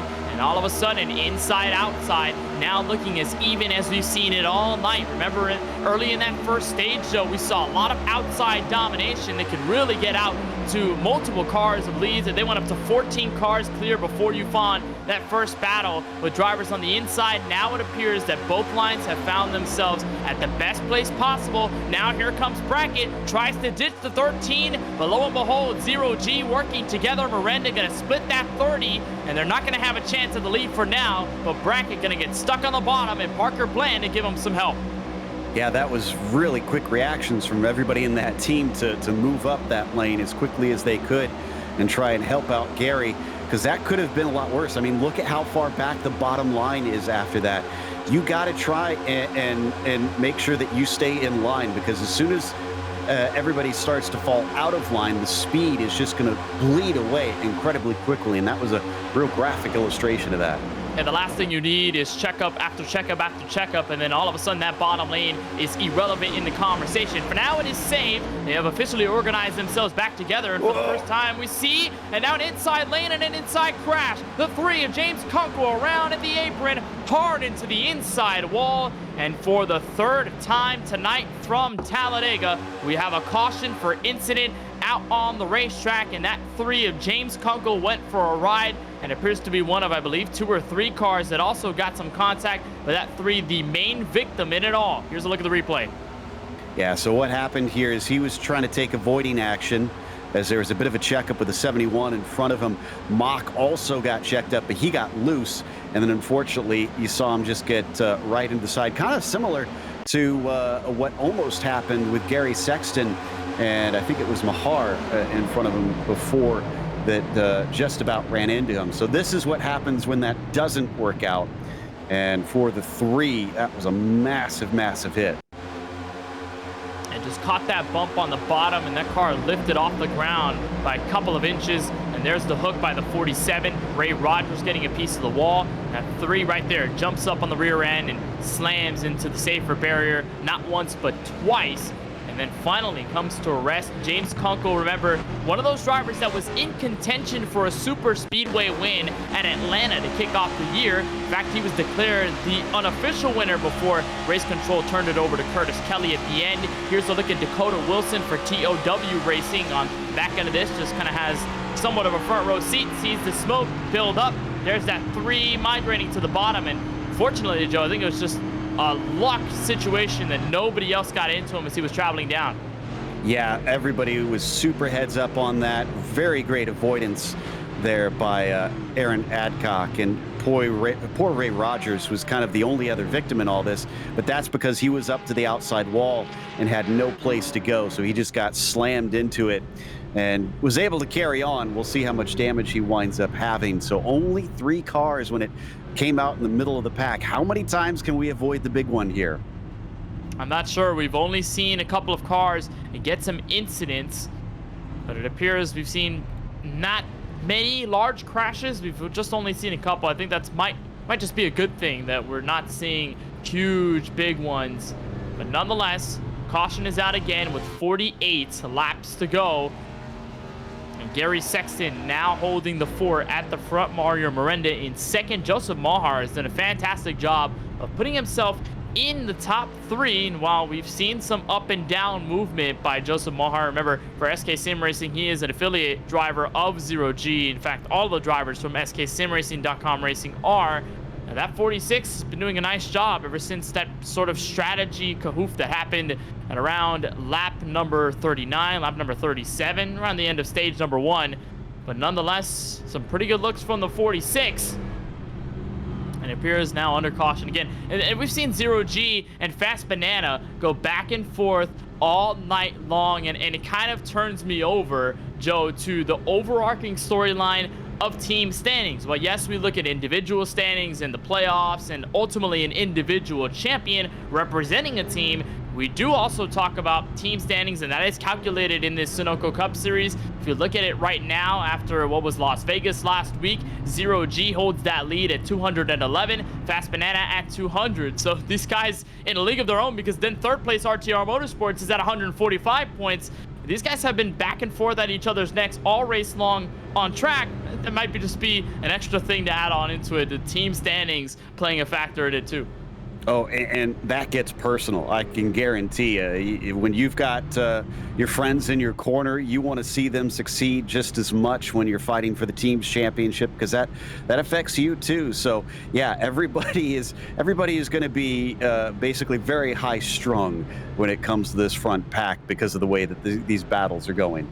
That's just a lot of bragging rights, too, for the end of the season if you can call yourself a team standing champion. With that, we'll bring in one of those drivers from the Zero G camp leading this race. That is the 13 of Gary Sexton. And Gary, I have to talk to you about that end-of-line penalty. You missed the driver's meeting. You got sent to the back. You moved yourself all the way back to the front. What was that like, and what's it been driving here at Talladega with your teammates? Yeah, I'll answer the first question. It's been fun. We've been having a good time. A little hiccup on pit road with Dakota getting blocked in. Yeah, the EOL sucked, but I knew I was going to get it. I had to miss the driver's meeting. I was hanging out with my wife and wanted to hang out with her a little bit before we went to bed, or before she went to bed, and I got on here and raced. So I knew that I was going to have to start in the back to begin with. So I kind of prepared myself for that and thought about what I was going to do beforehand. And I think we got to third place in like 4 laps. I was surprised, and then we did it again after that caution caught us out on the green flags, in between the green flag cycles. So it's been a lot of fun. Guys are racing pretty smart out here. You know, as far as keeping it clean, definitely it's been easy to pass. The racing's been pretty good. Hopefully you guys have been enjoying it. And yeah, we hope to dominate here and bring it home. I would love to win at Talladega. I love this track so much. Yeah.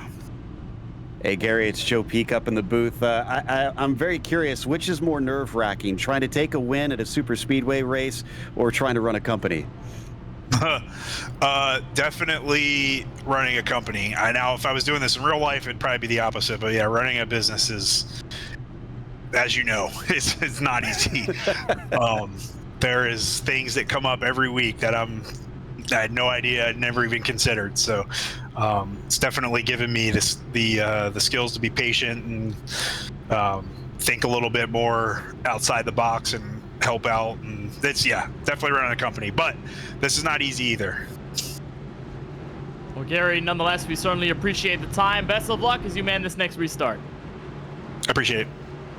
That's Gary Sexton in the 13, ready to bring us to the green with his teammate Mario Miranda on the outside. They'll look for the restart zone. Carl all the way in the back trying to catch up to the field. Looks like they'll have enough time to do so. There's Barney the flagman waiting to send the field back to turn 1 at full song. The 13 with restart discretion. He goes evenly with the 99. Green flag back in the air with 46 laps to go.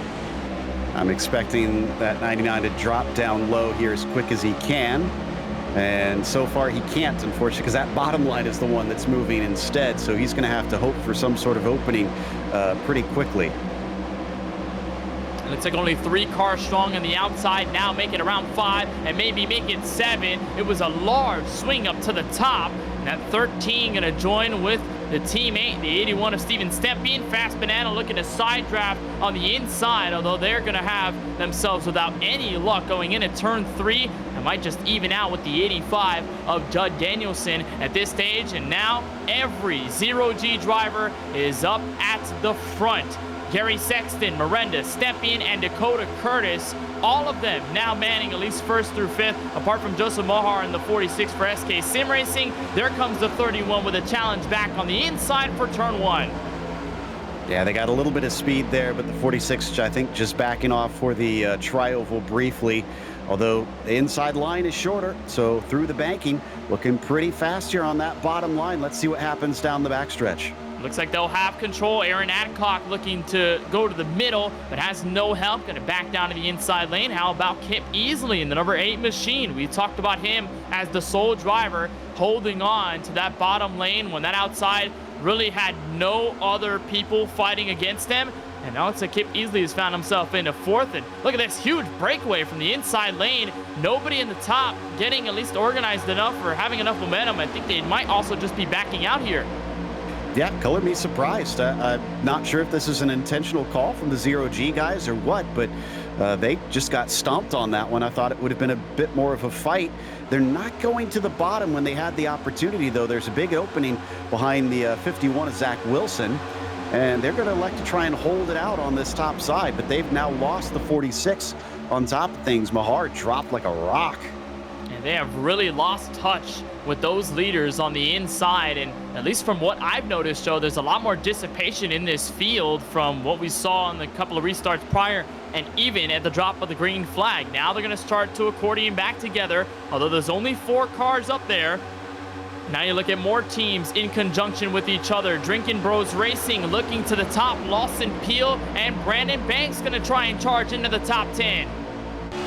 Oof, oh, that was a really bad bump on the 23, though. Aggressive there. He held on to it.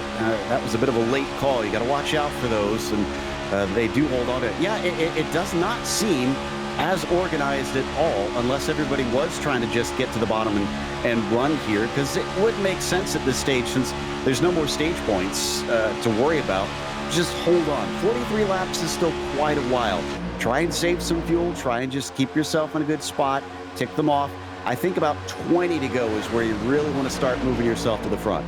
And somewhat of a blueprint to make yourself a plan moving forward, and it appears as though 0G has somewhat broken up entirely. Gary Sexton with an aggressive move at the top, right behind Zach Wilson, filtered himself to that second line, and all of a sudden ditched his teammates, Miranda and Steven Stempin. Looks like they're going to jump up to the top, make it 3 wide at around the top 15, and Wyatt Brackett, Judd Danielson, the middle and the bottom cars in that group as Fast Banana continues to hold control at the very front. By this time, we might just see competitive and consistent 3-wide racing, a bit of blocking near the middle, and here comes Forrester with a block on Aaron Adcock into turn 3.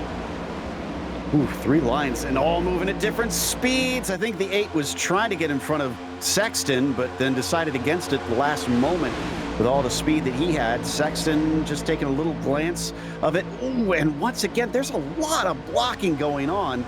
This is still a long ways to go, guys. I can't believe that they're trying to be as aggressive as they are. You know, we've also seen them get very comfortable behind the wheel of their race cars. I think they're now more confident they can make these moves at this stage of the race with that 3-wide action at the front, and it's Gary Sexton to lead them through at the exit of turn 2. Response now by the 31 on the inside lane, help from the 96. And Aaron Adcock has really shot out of a cannon. We have not seen that 23 all night long. It appears to be one of the biggest movers in this race, if not the biggest mover. 27 to 3rd. He'll drop back, though, inside the top 5. And he'll probably lose a couple of spots by the time we cross the start-finish line and get timing and scoring back righted. But it looks like inside, outside. The challenge for the lead. Forrester holding out strong in that 96, giving him the support for the moment. There's Adcock filtering through the middle. And we saw earlier Adcock was the one that kind of narrowly escaped that big wreck out of 4. So he's got luck on his side tonight. Can he use the speed? Can he use the strategy to try and maybe steal a win on this one, as we're going to watch him riding behind the 12 of Lawson Peel for a little bit. Bottom line is suddenly the one that seems to be moving pretty well. And either that might go down to the efficiency of those drivers, teammates on the bottom, or it just may be the numbers of cars, and now more drivers are split than ever. We still see that 3-wide action in effect, that 30 and the 24. Wyatt Brackett and Warren Kyle-Keith, they're going to now siphon out just a little bit. The 43 of Sean Kayla's going to get ahead of both of them, so it might just be not 3-wide anymore, but it looks like they might just get back to that 3-wide action at around the tri-oval. And we're starting to see more drivers that really haven't made a name for themselves in this race start to push forward. Brandon Banks has been consistent, but he hasn't been in the spotlight. Now he's here. 12 of Lawson Peel in the same boat. That 23 of Adcock shortly with the race lead. And then you look at the 43 and the 85. 2 drivers for SK Sim Racing, Sean Kalis and Judd Danielson. They're starting to make a name for themselves in this top 15, so they might have something they could say for the drivers up at the front as Gary Sexton takes back the lead in turn 3. Watching from Wyatt Brackett here, there for a bit, and just shows you how frantic it can be from the cockpit of the car. as everybody tries to position themselves. You have to remember that we can see quite a bit from here. From our perspective, it all seems so obvious, but when you're inside, you talked about it earlier, you're close up behind another car, you can't see all that far ahead of yourself.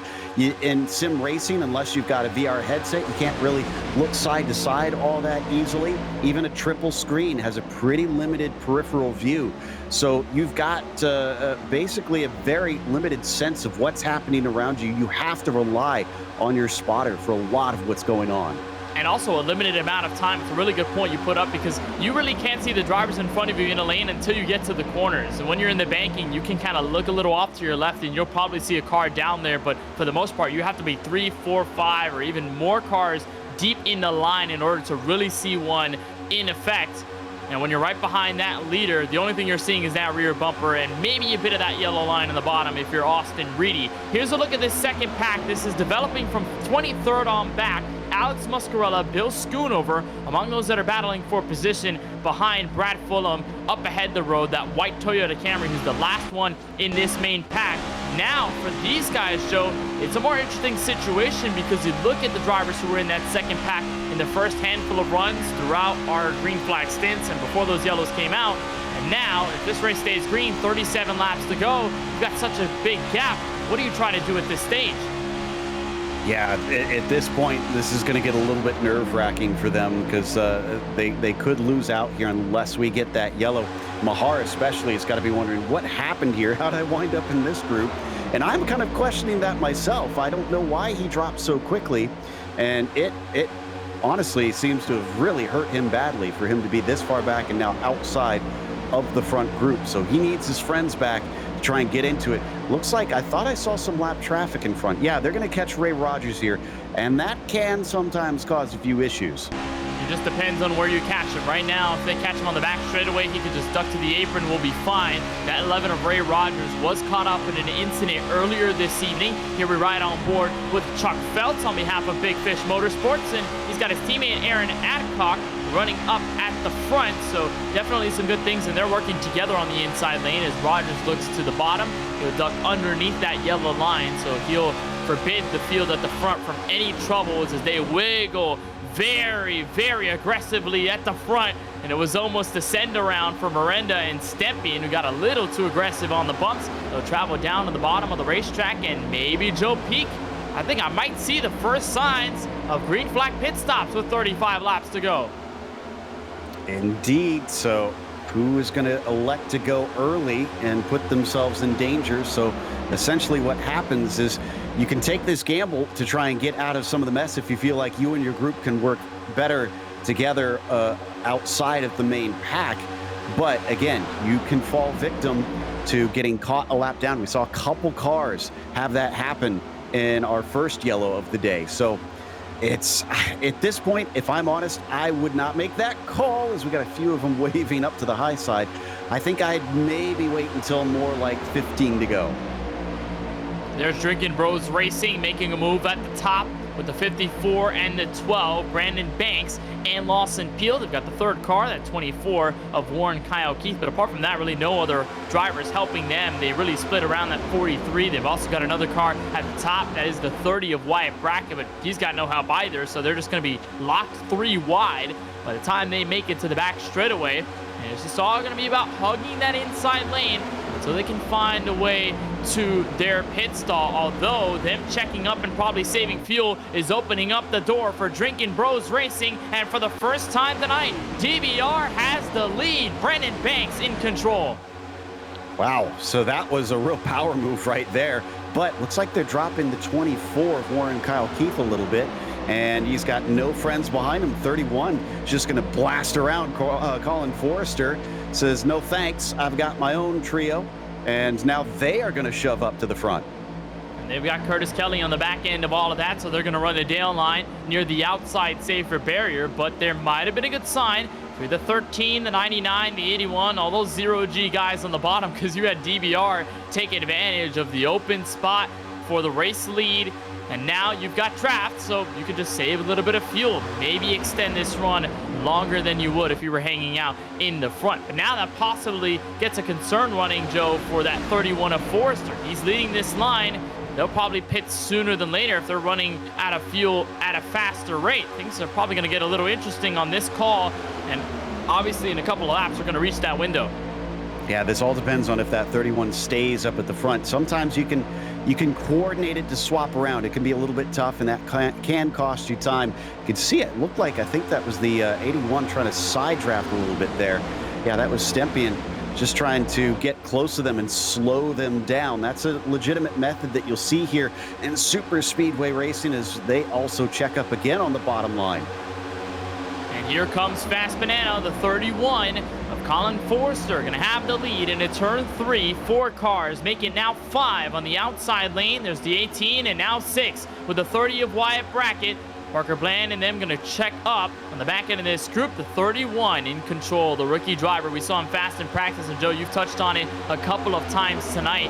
Forster has been quick, and obviously him and his teammates have been working so well together. Remember, he's got yellow bumper stickers on the back end of his Camaro. He's a rookie in this series. He was not here the last time this series raced at Talladega. He raced well at Atlanta Motor Speedway, which is the only other super speedway action we've had thus far. There's a lot of promise for Forrester right now, and the fact that he's got teammate support only makes his approach to the front that much sweeter. You know, it's sort of funny. One of the quotes that has stuck with me much of my life comes from a Garfield poster. It says, it's amazing what one can do when one doesn't know what one can't do. And that's kind of what's going on here, I think, with Forrester, is you don't have any of that previous experience to go on. So with nothing to limit you mentally, it's like, well, let's go for it. And I think that's what we're seeing here. Yeah, he's a rookie in this series, but he's basically got wide open skies in front of him. He doesn't know what should be holding him down. You know, never in my life would I imagine a super deep quote to come from a Garfield comic. That's the first time I've ever seen anything like that from Garfield. I always think of, I hate Mondays. That's the only thing I can think of. But nonetheless, that is true, though. You make a really good point with Forrester. He doesn't have any expectations. He doesn't have any prior experience. So really him setting the tone for himself and setting the tone amongst this competition is really going to amp up his confidence. And in the past 3 races, 3 top 5. Second at Las Vegas. He finished inside the top 5 the week before at Bristol Dirt. And then even before that, picked up a top 5 at the Richmond Raceway in Virginia. So this 31 has been putting up solid finish after solid finish. This isn't just a rookie fluke. This is consistency working at its finest. Although he doesn't have the race lead right now, got that stolen away by Brandon Banks.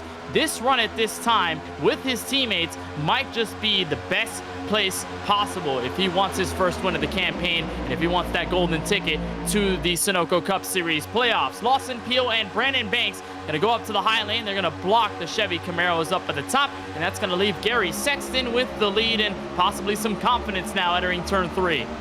Honestly, I think if you're in the top 22, you're in a good spot right now, because that's the front pack that we've got. We've lost a lot of drivers back there, but these top 22, you don't have to worry. You're in a good position. Just try and stay out of the craziness that might erupt. But I'm looking at the laps, and I'm seeing guys like Forrester and Miranda on lap 35 or lap 34 on fuel.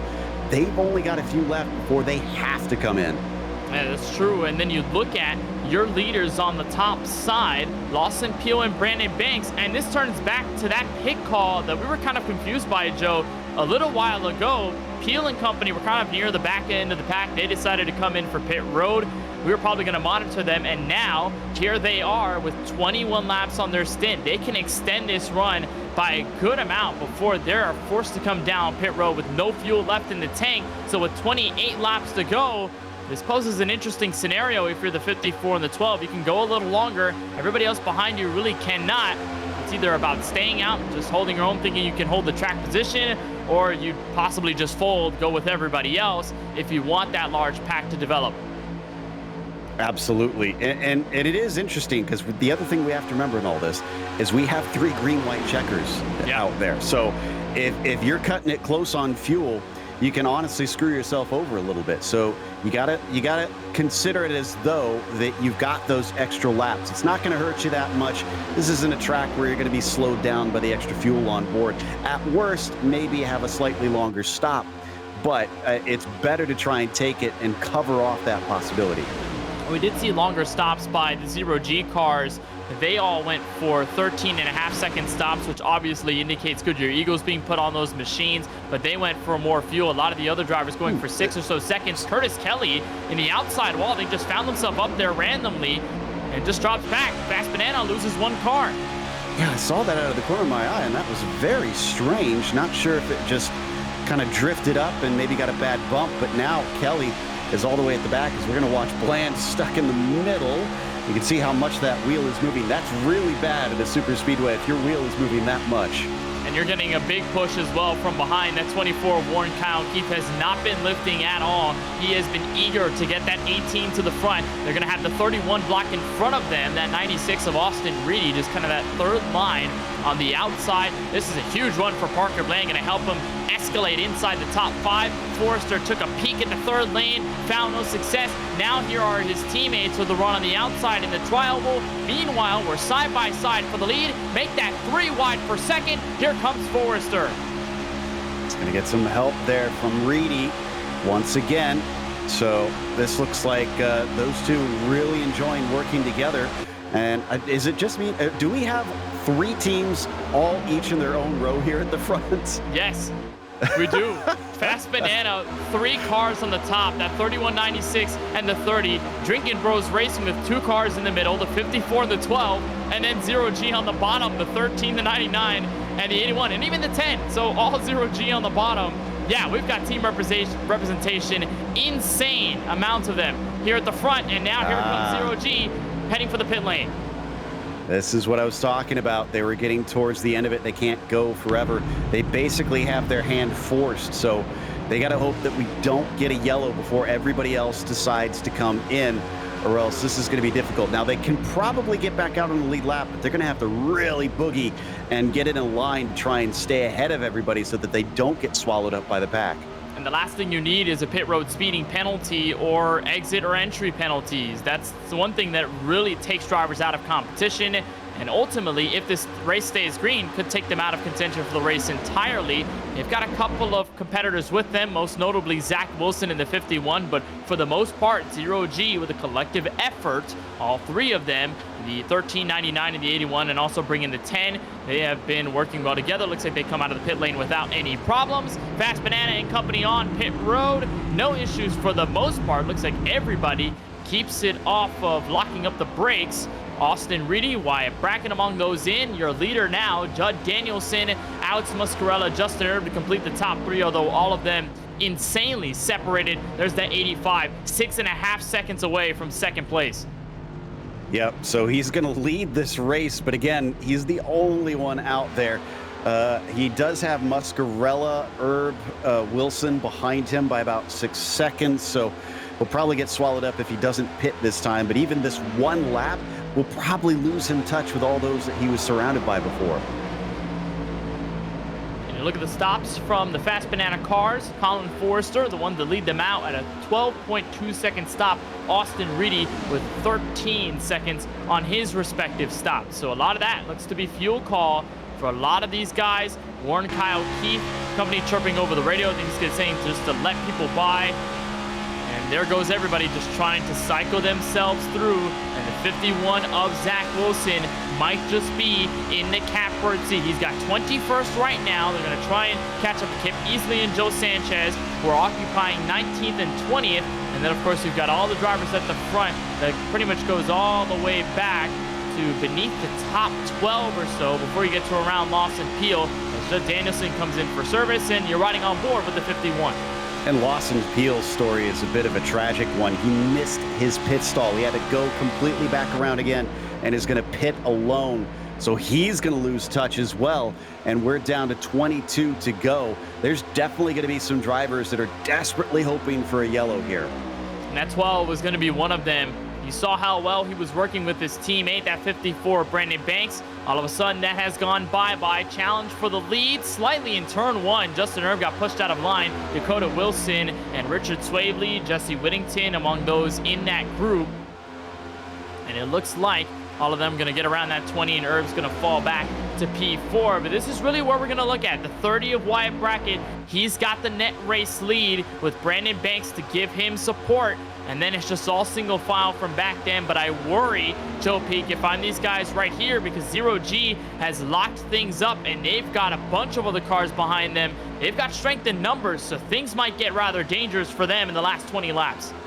Absolutely, yeah. I think the second group's going to start catching up very, very quickly, because there's just 4 of them up there trying to push as hard as they can. And yeah, 4 cars can go pretty quick here, but let's see, gap right now, 2.5 seconds. That's not going to be that hard to try and swallow them up. If it was something more like 12 seconds, I'd say, yeah, this might be a bit of a different story. But I think it's just going to take a few laps, and then you're going to see them overwhelmed by this next group. It's really going to be a matter of bracing for impact. And remember, they still have to find themselves out in the cycle with Alex Muscarella, Dakota Wilson, Richard Swavely, and all those other guys who've still yet to pit. A lot of them now approaching lap 30 on their stint as they cross the line. Alex Muscarella now coming out of turn 4 as it stands. There's that Cobalt and Lowe's Chevrolet Camaro with the line behind him in tow. Dakota Wilson, Richard Swavely, Jesse Whittington, and Justin Erb, 2 of those drivers in this 5-car train from SheriffStrafe.com Racing. They're yet to pit, but at this point, they're going to get caught up, but there's 21 seconds that they have to play with. In fact, I think there's really 29 seconds, 21 between Bracken and Progar, 11th and 12th. So they've got something to play with here, and you're right on board with Whittington. It's kind of hanging around here, and if these guys pit in a couple of laps, they might not be in all too bad of a scenario once they cycle out. That's going to be Mahar going a lap down, sadly. So, yeah, things really unraveled for him late in this race. And probably can tag on to the back of this group and maybe hope for a lucky dog, because he'll be the one in that position for it here. But I think, is that the 9 also fighting? Yeah, so he's going to be fighting with the 9 for that one. So he's got to try and keep that car behind him. That can get very interesting, because they're in their own little mini race as these drivers ahead of them are racing for the lead. And everybody's got to be mindful of what the other is doing out there and what their motivations are. And somewhat like infighting, you see this fight for the lead lap position, the lucky dog, which obviously happens when caution comes out, but that's a big if with 18 laps to go. And then all the lead lap cars just getting in. But we saw a bit of that, Joe, earlier in this race. Remember when Dakota Curtis was lapped down under green flag circumstances and he tried getting around the leaders? He pulled in a draft that brought Ryan Kendall almost to the front of the lead pack on the lead lap. So these lap cars, although they're fighting with each other, they could play a significant role in how the lead pack goes through their race and what might happen in the draft, because unlike the 1.5 milers, the road courses, and the short tracks where the lead lap cars don't necessarily help the lead lap scenario, they do it here with the draft and obviously with your foot flat to the floor. So it really could get fun as Dakota Wilson, we're right on board with the 78 for TOW Racing, riding second right now. Yeah, and honestly, if you've got a lapped car that's teammates with someone in the front group, that's the worst thing that you can see when it comes down to those last few laps. Because that lapped car now basically, you're guaranteed that they are not going for the win. So their sole purpose is going to be trying to push that one car forward. As long as they don't overheat it, they're not going to challenge that other car. So it's always very difficult if you wind up in that situation, because it's kind of a 2-against-1 scenario. And gap has shortened between Wyatt Brackett and pretty much the drivers up at the front. It sits at 28.1 seconds, but with a huge gap and the huge group that he's got behind him, it looks like that gap is only going to continue to roll down. And remember, these guys up at the front, they do have to hit pit road at some point. It looks like they are not going to be able to make it to the end. They cross lap 33 on their stint with around 16 laps to go. So give or take, they're going to have to come in at least one more time before that checkered flag is waved.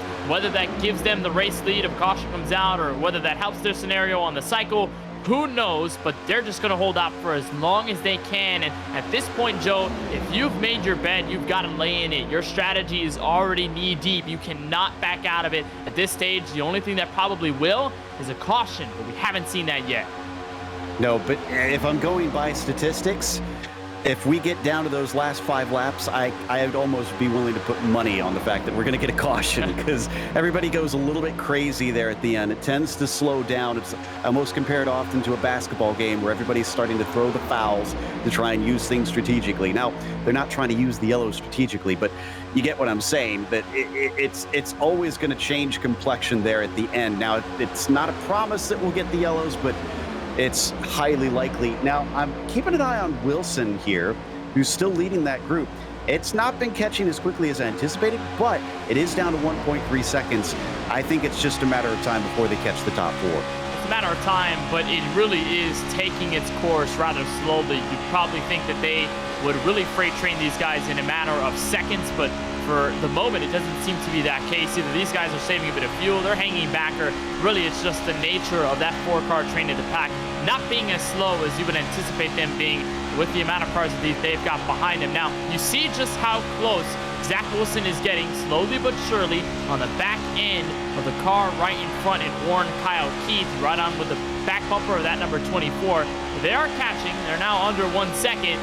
But like you said, Joe, it's just a lot of slow progress, and they've still got time, though. 14, now 13 laps to go when we cross the line. There's still ample time to see what they're going to do. And remember, they still have to wait for the drivers up at the very front to officially come down pit road and complete this cycle. It's gone a little longer than we have anticipated, and you're right on board with Zach Wilson, who has somewhat had a struggle night here from Dega, but this strategy has really helped them out. And now they've got the draft off of that 24. Now they can take their action. Yeah, it picks up tremendously as soon as you get under that 1 second mark. So what took them a couple laps now suddenly gets chopped down and is only a single lap to catch up to them. And is it just me, or is Warren Kyle Keith dropping off there? I'm not sure what that's about. He dropped off for that first pack, and he's got no help either, and none of the draft. Maybe this could help. The 13 and the 99 dropping to the bottom, and the 31 Fast Banana, and the 96.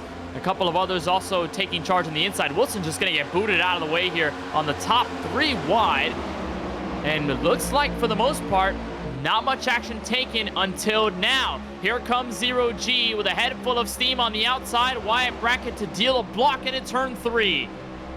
Yeah, he's going to try and blunt their momentum. And Sexton with a little bit of a waver there for a brief moment.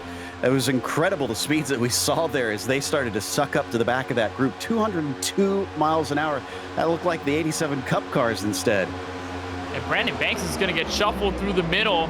He was the last standing DBR driver to be at the very front. Remember what happened to Lawson Peel, where you mentioned it, Joe Peak? Contact between the 81 and the 31 sends Warren Kyle Keith into the outside wall. Around goes Brandon Banks, and there it is, the caution we've been waiting for and probably anxious about all night is finally come with 12 laps remaining.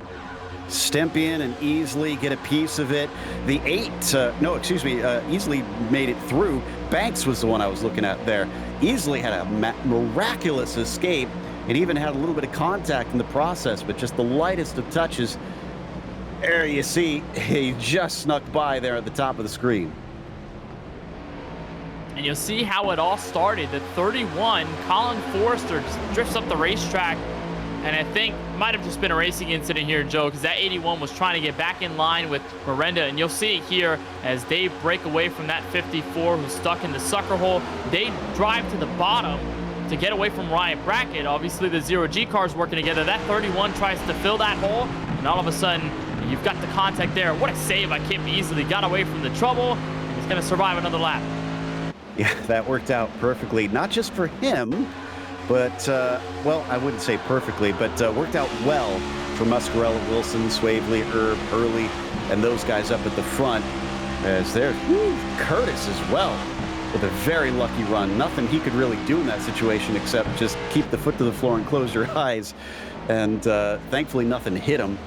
But the great thing that came out for these drivers that were staying out longer because they had pitted earlier is that they're not going to find themselves jumped by this group in quite the same way. They'll be caught back up. They are going to go to the back of the pack, but they're not going to lose touch with them, which is really the key here if we wound up having it go green to the end, is you don't want to be out of the lead pack.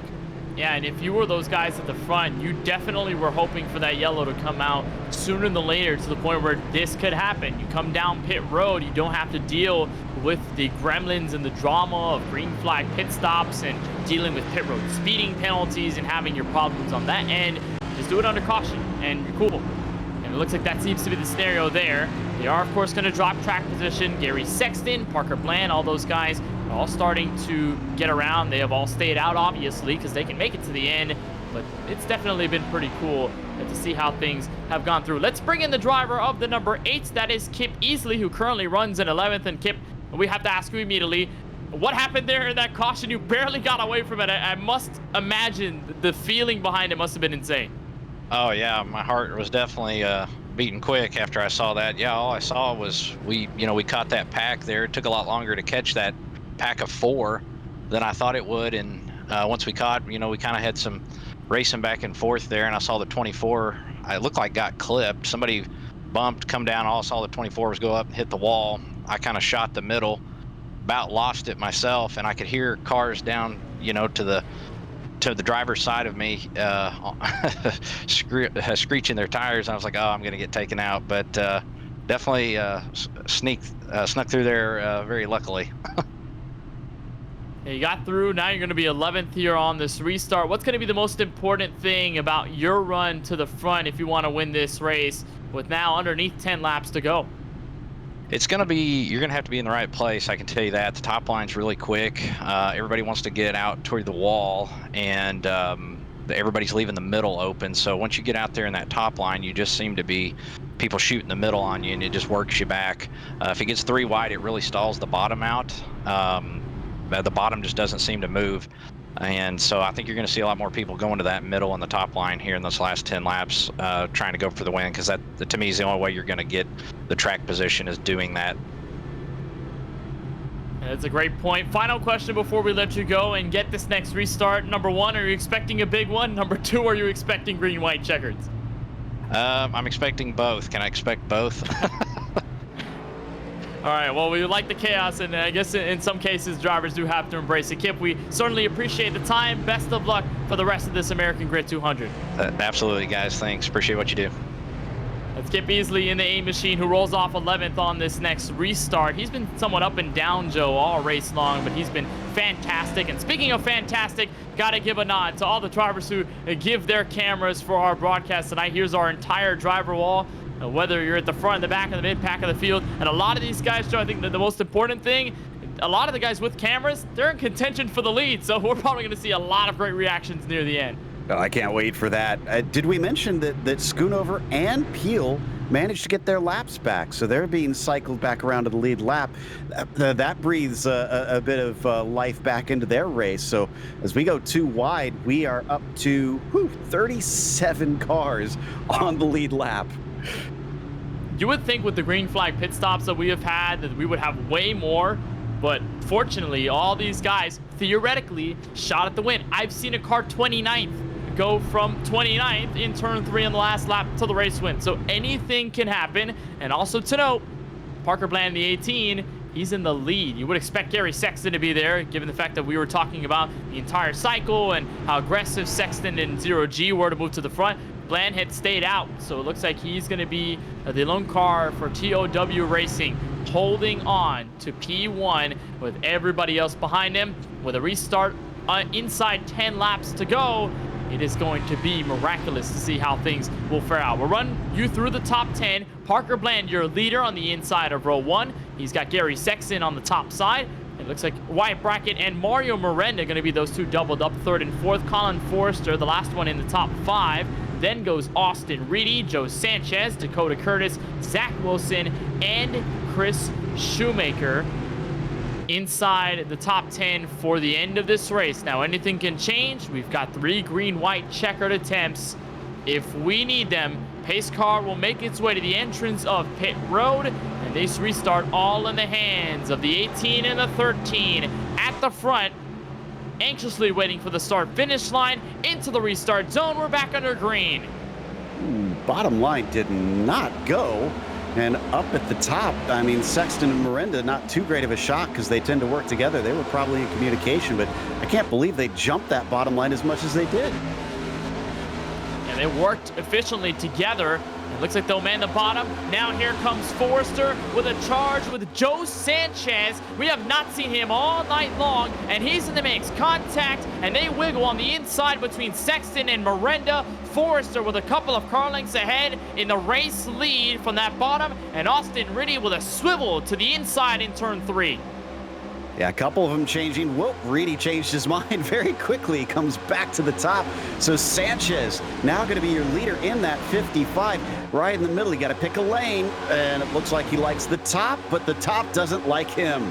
Remember, that 55 of Sanchez is the only Drinking Bros Racing driver inside the top 5 as it runs. Now it's Zach Wilson versus Colin Forrester for the race lead.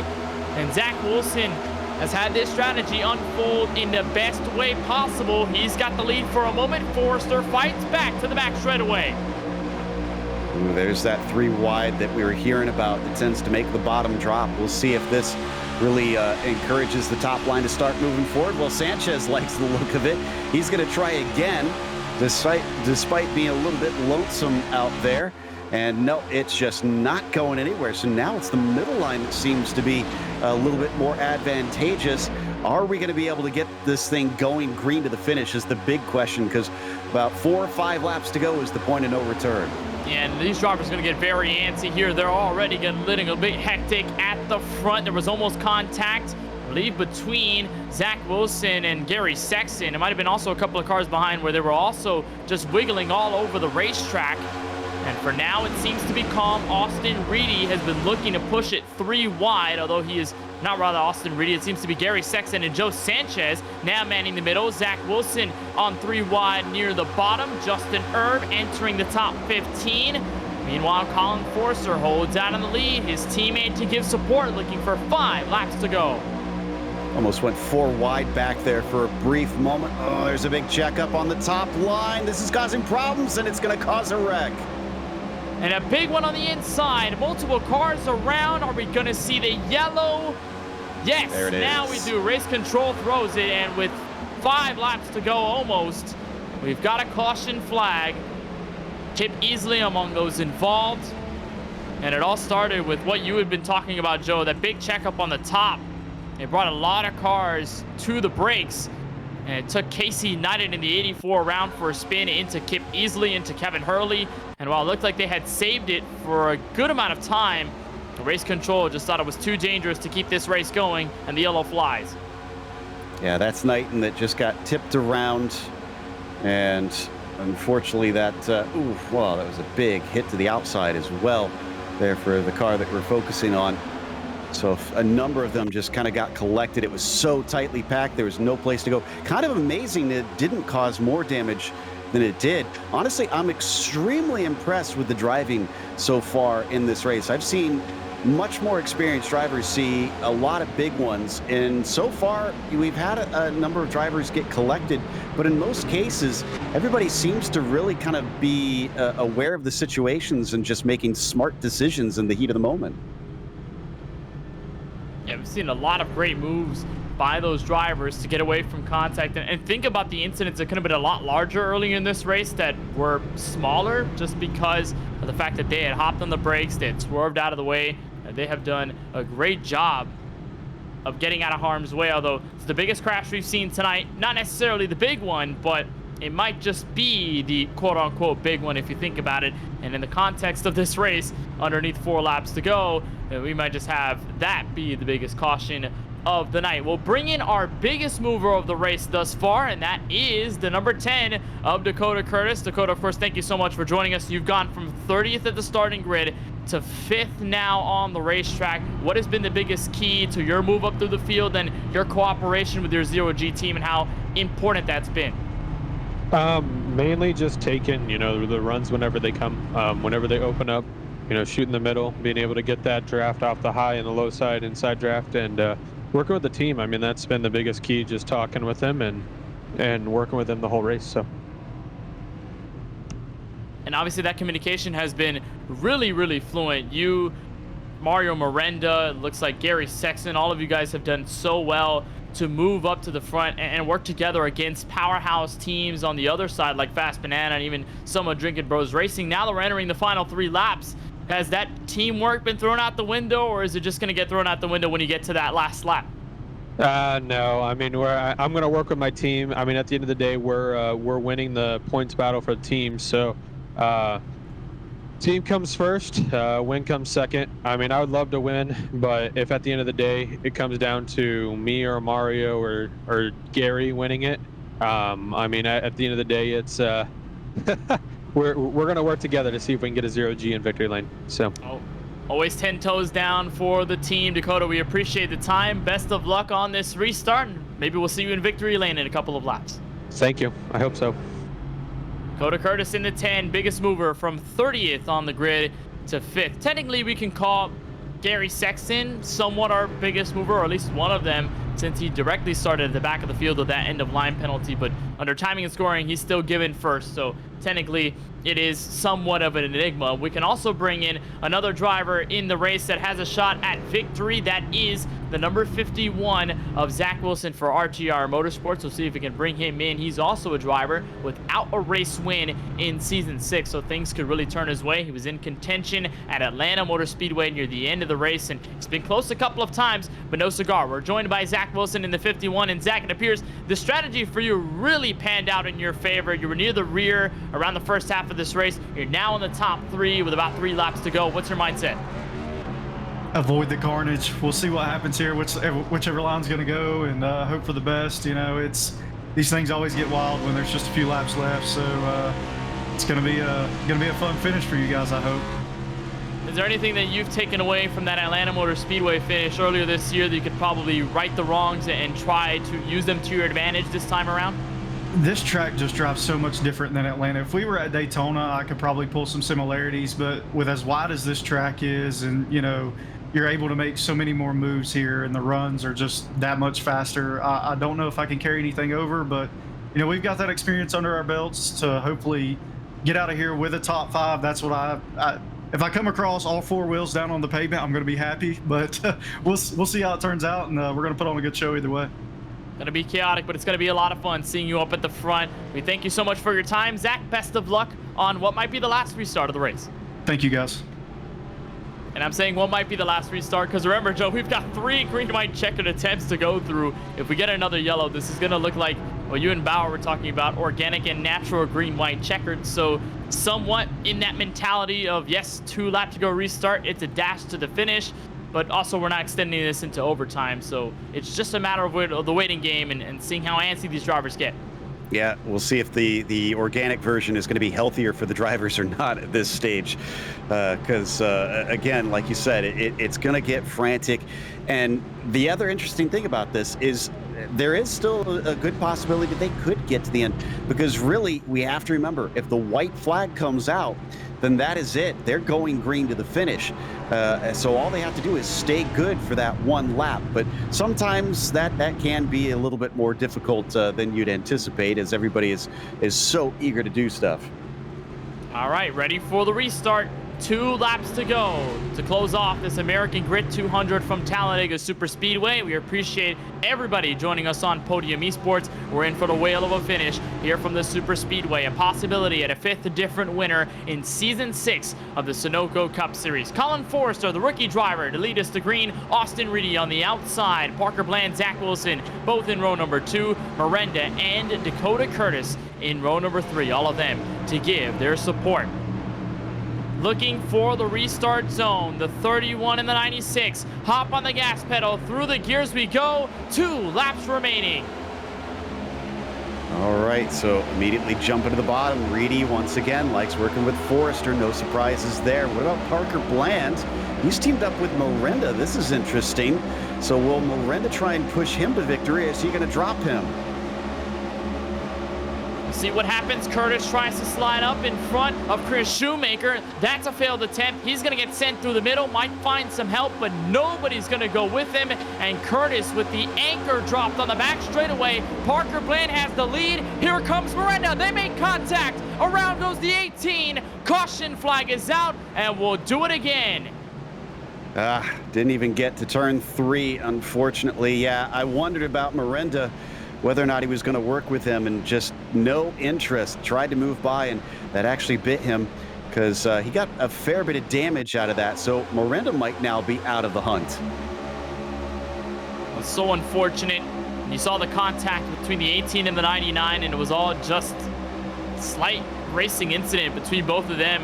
Miranda obviously surging for the lead. Bland with somewhat of a late block, but they make bare contact. And look at Dakota Wilson going in the air, and that's a ticket to the NASA space station, or just a ticket to the moon entirely. That might be the highest flying car I've seen all season long. Oh, this is not going to get pretty. Dakota Wilson in the middle of all this. That's Dakota Curtis, that 10 car that you saw barely on the screen, getting blurred by. And then right here's where the contact happens. Dakota Wilson's in the middle. He's got nowhere to go. Boom. And 3, 2, 1, that's a launch. Curtis Kelly was on the opposite end of things. So the 71 snuck through it with some really good driving.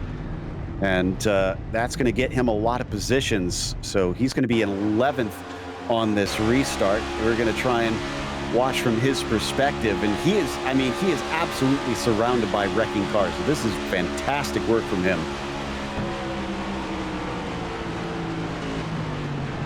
Look at that. Man. It's not every day you see a flying car like that in front of you on the windshield. But the 71 of Curtis Kelly got through it, hopped on the brakes, and again goes back to the discipline that we've seen many drivers in this race carry on with them. Here's Dakota Curtis, who might have been saved by getting put in the sucker hole because he tried to merge back on the inside. That's behind Justin Urban, the 20. He sees the smoke arise in turn 3. He slows down. He's got the upper hand. He goes for the apron, and then sees Dakota Wilson go for an absolute flyover. Wow. And Dakota Curtis gets through it. Went all the way to the grass to avoid it. Just kept happening in front of him. It was I mean, he was doing the right thing. He was picking the right lane, but it's like it would not end. So he had to go all the way down into the green stuff. What are we going to see here from Sean Kalist as well, who had a big view of it? He also had room to slow it down, thankfully. Is he going to be able to avoid? Sometimes it's tough from this far back because the wrecking can keep happening. Oh. Just gets hit by the rolling 78. I don't know how much damage he got from that. Sometimes netcode can be in your favor on those. I don't even think he got damaged. I think he stayed without roof damage, so I think that 43 might just be okay. He's sitting 14th right now, so yeah, a lot of different perspectives. You either got the perspective of the crash itself, the actual barrel roll by Dakota Wilson, who in fact obviously is disconnected. His race is over from Talladega. Dakota Curtis, who gets through it, Curtis Kelly, and then Sean Kalist. So a bunch of different perspectives, but the biggest thing to note here, Joe, is we're in the first attempt of 3 green-white checkers that we've got to end this race. So the chaos is probably not over yet, and I think now we can officially categorize that crash as our official big one of this American Grid 200. Yeah, that took, I think, the most cars we've seen all night.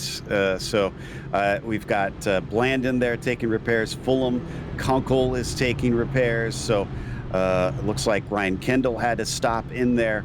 Number of drivers really got caught out by that one with no place to go. But definitely a few that managed some lucky escapes that are still in it. Gary Sexton gained quite a few out of that, so he's up to P5. Joe Sanchez is still in there in 7th. So looks like a number of drivers are kind of taking what they can get. But now we have to ask, okay, is this going to keep happening again? How many cars are going to get whittled down? Remember how we said we had 37 still on the lead lap? That's already down to 34. And I'm pretty sure a number of those now have some pretty bad damage. Yeah, that's true. And if we only continue to bang cars up, have cautions, it's only going to get worse.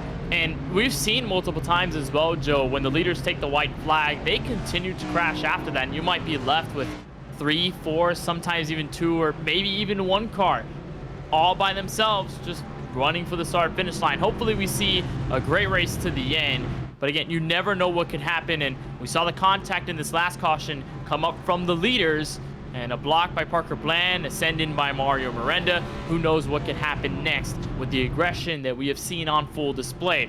Colin Forrester is still the race leader. He's eyeing his first career Sunoco Cup Series victory. Austin Reedy also looking for his first one of the season. So there's a lot riding on these group of fellas, and it's going to be cool to see what they can do. A bunch of the teams at representation, a lot of aggression at stake. I don't know what to say. Again, it goes back to what I said at the start of the show. The certainty is in the uncertainty, 100%. Yeah, exactly. And, you know, some of these guys, like I just mentioned, do have some damage. Miranda was involved in that accident. I'm not sure if he's going to have the pace to try and lead. He's might have to be either relegated to just being a pusher, or he might drop back with too much damage to even keep up with that lead group. And who else out there did we miss that got a lot of damage on the nose or on the sides of the cars that just make them a little bit too draggy in a straight line? We're going to find out soon enough. And like you said, there's just so much we don't know about what's going to go down. We'll try and make that decision, or at least call that decision for you, in the first of 3 green-white checkered attempts here from Talladega. Of course, if we do get a caution before the leaders get to the white flag, we'll have the opportunity to do it all over again. Pace car makes that left. We'll drop to the entrance of pit road around that Yellowwood sign, and now we wait. The 31 of Colin Forrester, the 96 of Austin Reedy, both of the teammates at Fast Banana, eyeing their first win of the campaign. Miranda looking for his 3rd. Zach Wilson also looking for win number 1, and the rest follows through. Into the restart with 2 laps to go. Green-white checkered attempt number 1 underway. The 31 and the 96 even as they head for turn 1.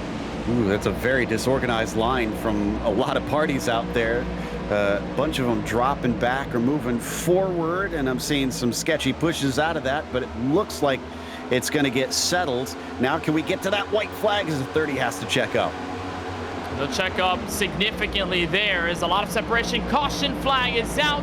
Crash near the rear and a big one. Dakota Curtis among those involved. Joseph Mohar, Austin Shoemaker, Justin Winters. Trying to see who this started with, and I think it is with Winters. He gets hit by the 10 of Dakota Curtis, who got a bad bump from Lawson Peel. And this was onto the backstretch. Not everybody was up to speed, so a lot of drivers, especially with that paved runoff on the bottom side, were kind of able to scatter. But because of the scattering, that can often cause its own incidents. And I think we did see a couple other spins out of it. And Lawson Peel said over the radio, sorry, I was trying to hit you square there, and you'll see what he means by his comment right about here. It looked like just angled it the wrong way. We talked about the pointy noses of those Chevrolet Camaros and how they can easily send the car in front of them around. That's what happens here with Peel. That slight contact. Shoemaker sideways. Shoemaker, you mentioned being involved in it. He was one of those late additions as everybody was trying to scatter to avoid. You're going to watch from Stempien, who just gets enough of a touch that he has to slap the outside wall.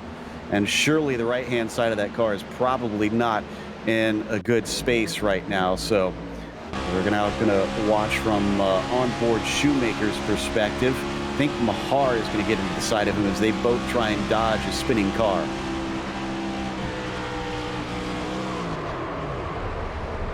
And just gets tank slapped there on the side of his Ford Mustang. This is the second caution that the 14 is involved in, at least as far as I've noted. Here's a look with Brandon Banks in the 54. He's got a good eye on what happens directly in front of him.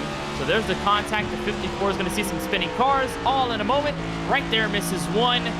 And then they continue to crash behind them, and somehow he gets away from it all. That 54 able to scour away. He's 25th though, so lost track position on his end, but a survived race car is definitely what you're grateful for at this stage. As Austin Reedy will cross the line, and he's officially taken over P1.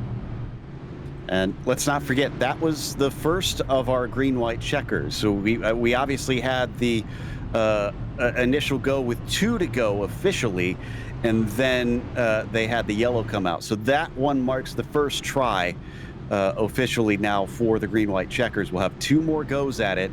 But the way this is looking, I'm not liking the temperament that I'm seeing out on track. Drivers pulling some really crazy stuff here off the go, not even making it to that white flag.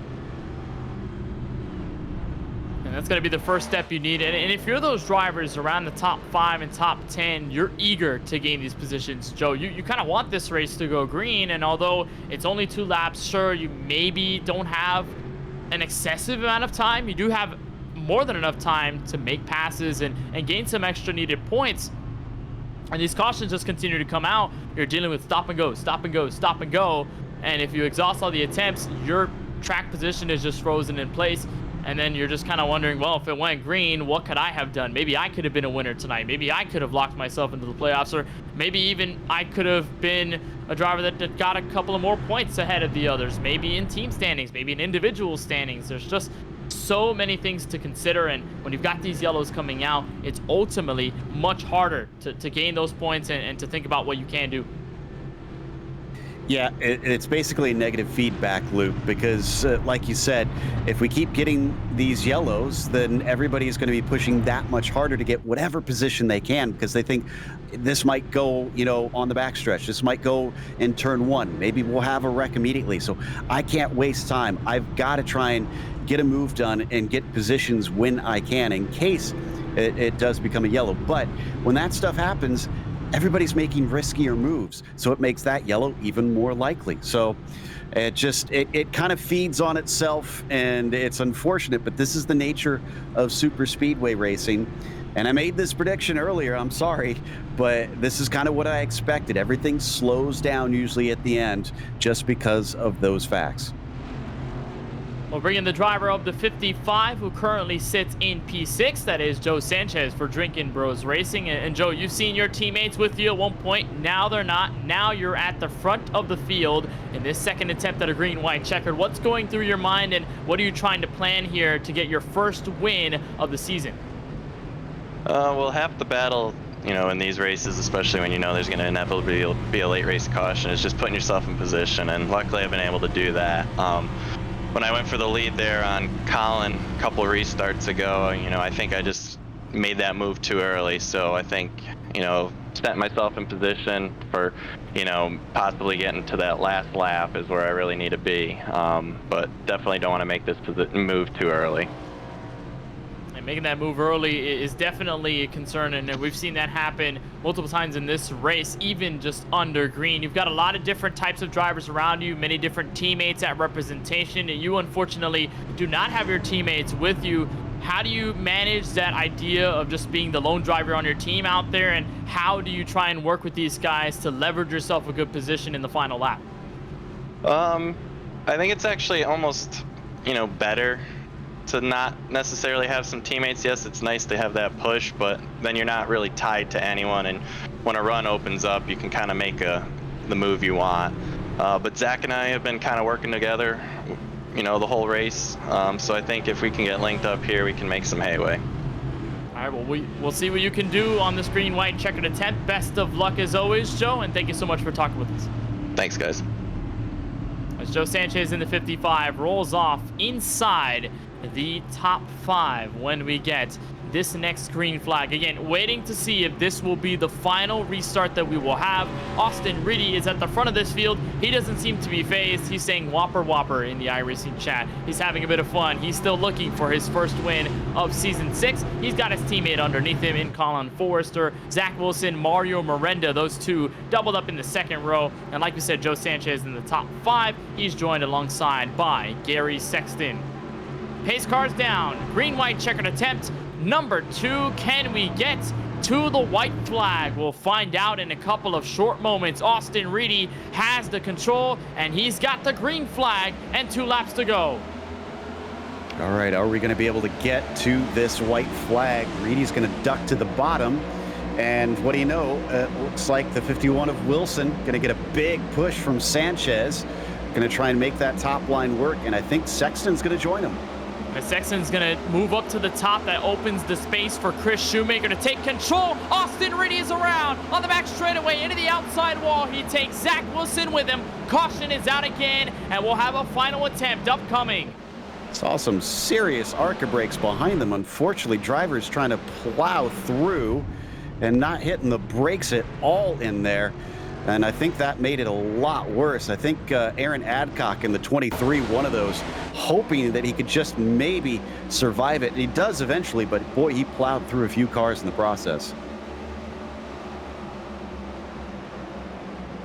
And it really just started from the 31, giving the bump to the 96, sent him sideways. There's the 75 of Chuck Feltz, 32 of Richard Swavely for the newly named SheriffStrafe.com racing team.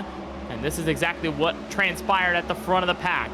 The 31 gives the 96 the shove, then up into the 51. Wilson, nowhere to go. Sean Kalis comes pummeling in there, and then more cars. Chris Progar in that too. And the 51 comes to a rest on the apron of the back straightaway. And just a tough break for both of these guys. So, I mean, just slight contact again. Just trying to push the car in front of you in the middle of the corner. And just at that point, you lose control. You're a passenger. Now, Reedy and Wilson, two of the strongest cars at this stage, pretty much out of it. Yeah, and in that situation, nobody's willing to lift for the same reasons I said before. And for that car at the bottom, for the 96, I mean, he's below the yellow line. He doesn't want to stay down there because he's going to lose positions if he does. So that's why he jumped back up as quickly as he could, although it could have been that he just had, like you said, lost a little bit of control.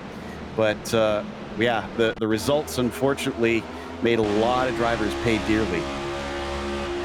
Here's a look from Ryan Kendall, pushing Kip easily in the 8th. They start to slow down.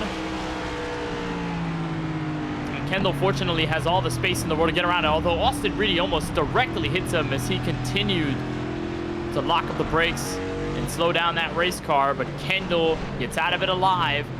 And now we end up back behind the iRacing official pace car, and we'll wait until we get this final green-white checkered attempt where the next flag will end it, regardless of whether it's the white flag, checkered flag, or the yellow, and a caution with Colin Forrester at the front. This is a rookie driver we're talking about, Joe Peak, who, again, like I've talked about, has racked up 3 straight top 5s, was in contention early on in the Atlanta Motor Speedway race, had been very fast along with his teammates, and now he's basically lost all of them. Austin Reedy, the only other fast banana car, is out of it in terms of the win, and he's got to fight against a plethora of zero-G cars, and then Joe Sanchez. Exactly, and I'm seeing a lot of drivers having to visit pit lane here now. I'm wondering how many we'll have left on the lead lap. You know who this is helping is Jesse Whittington. He's been getting, it took him until our lap 198 or so when we had that last restart to get his first lucky dog. He was still 4 or 5 laps down. He is now down to 1 lap down. Unfortunately, he's not going to be able to get back on the lead lap. But this is kind of impressive to see him get all these laps back at the very, very end. But look at it. He was one of the first drivers, Joe, to get significant damage. That right front contact, he was on pit road. He's like, all right, I'm going to get this car repaired. I'm going to do my best to gain positions. And look at him. He probably would have been dead last if he had just binned it and called it a day. And he's here in 33rd and gaining position, especially if he can get that wave around, which now he sits as the first car to get a lucky dog.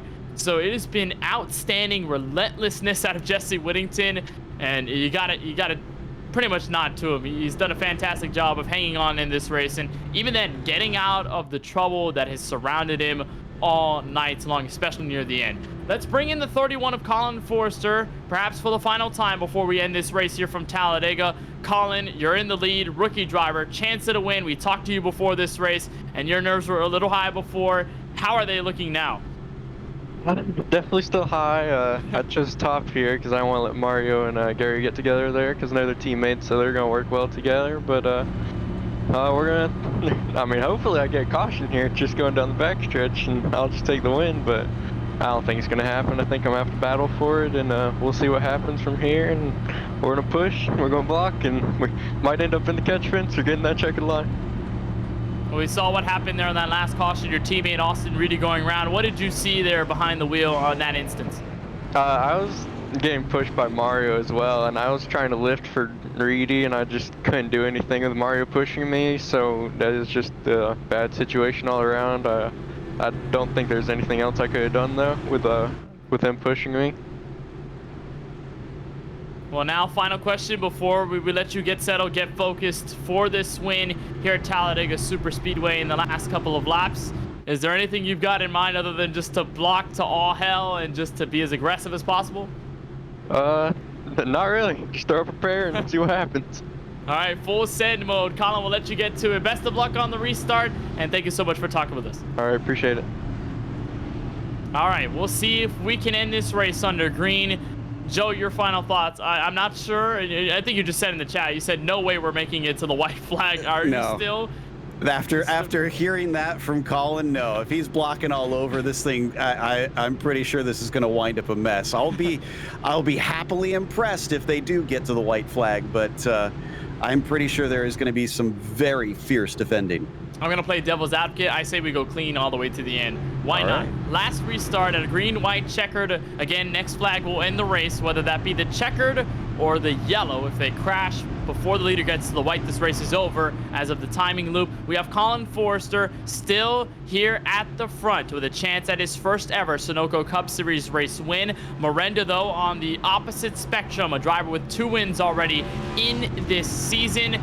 And so far, could only amplify himself as the all-time wins leader with 17. It'll be 18 if he can cross the checkered flag in first. Joe Sanchez, Gary Sexton behind this group in row number 2. Pace car is down, and it's up to Forrester to decide when these drivers will head to turn 1 at full speed. And they'll make that wait to the restart zone. Again, Forrester without any of his teammates, Austin Reedy, involved in that last caution. The 31 up and away, green flag on the final attempt of a green-white checkered. It's a big jump there for him, but his Sexton is starting to pull up. Let's see if he joins him. No, oh, and he tries to block immediately and he gets turned. The 31 sideways, he goes to the inside wall, but he's under the racing line, will stay green. Well, that was extremely short-lived, a lot more than I thought, but we, like you said, we stay racing, and now it's starting to happen up at the front here down the backstretch. Here's Joe Sanchez, a move to the middle. Justin Irvin, the 20. Look at Aaron Adcock, make it 3 wide on the top of the lead in turn 3. Can't believe Adcock's car is fast enough with the hits that he took on that last one, and there's the yellow. It's over. Caution flag is out. Aaron Adcock, the rookie driver, gets his first career Sunoco Cup Series win in the American Grid 200 from Talladega. Yellow is thrown, the 23 wins. That was not the finish I was expecting, to be honest. I knew it was going to be a little bit crazy out there, but the 23 being able to push forward was way down on my list of things that could possibly unfold. My goodness. As Aaron Adcock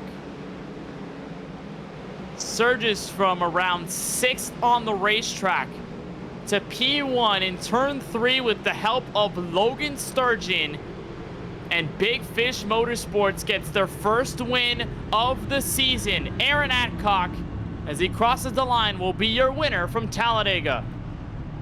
Isaac Mock, also one of those that, I mean, did we hardly talk about that 47 at all?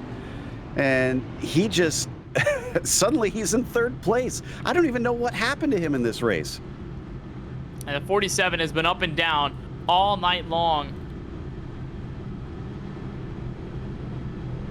And there was just a big crash, and I believe it all started with, it looked to be Chuck Feltz, Brad Fulham, Chris Pogar, Austin Shoemaker, and Zach Wilson near the rear of the field that turned this thing into a caution-ended race with Aaron Adcock at the very front. Logan Sturgeon, the 26, giving his congratulations and some bumps already as they will cross the line. Aaron Adcock, for the first time in his Sunoco Cup Series career, will call himself a winner. The 23 takes the American Grid 200.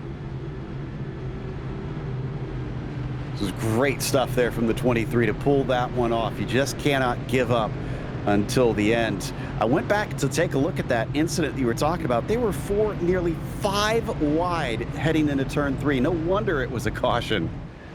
Yeah, they make that contact. Of course, everybody antsy to get the race ended with and obviously gain as many positions as possible. But Aaron Adcock will continue the celebrations as he crosses the line here from Talladega. More on the other side. We'll have post-race coverage of the American Grid 200 right here on Podium Esports. Don't go anywhere as Aaron Adcock becomes a first-time Sunoco Cup Series winner.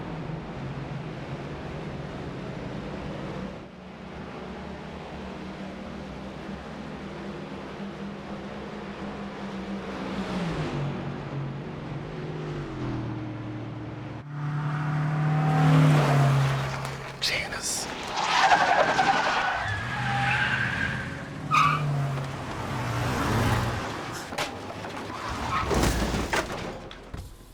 What's up, Doug? Hi, Cheryl.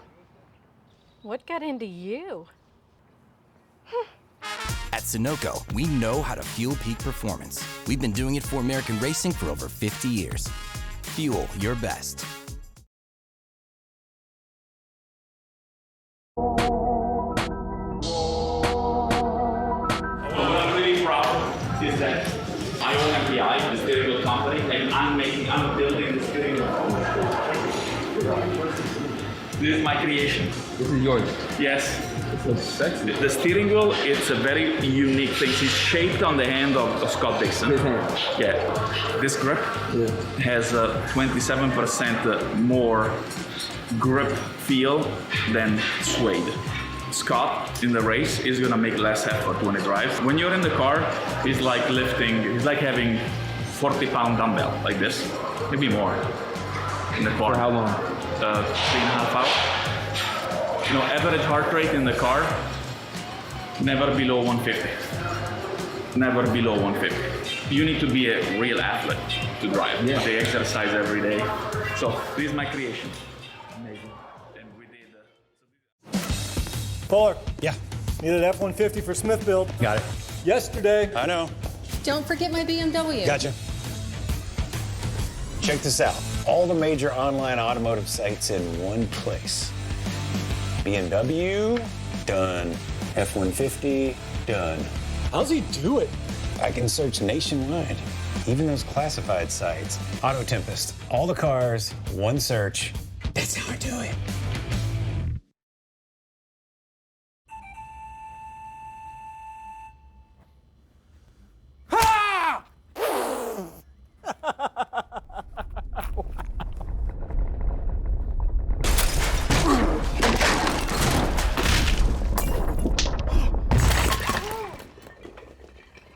What got into you? At Sunoco, we know how to fuel peak performance. We've been doing it for American racing for over 50 years. Fuel your best.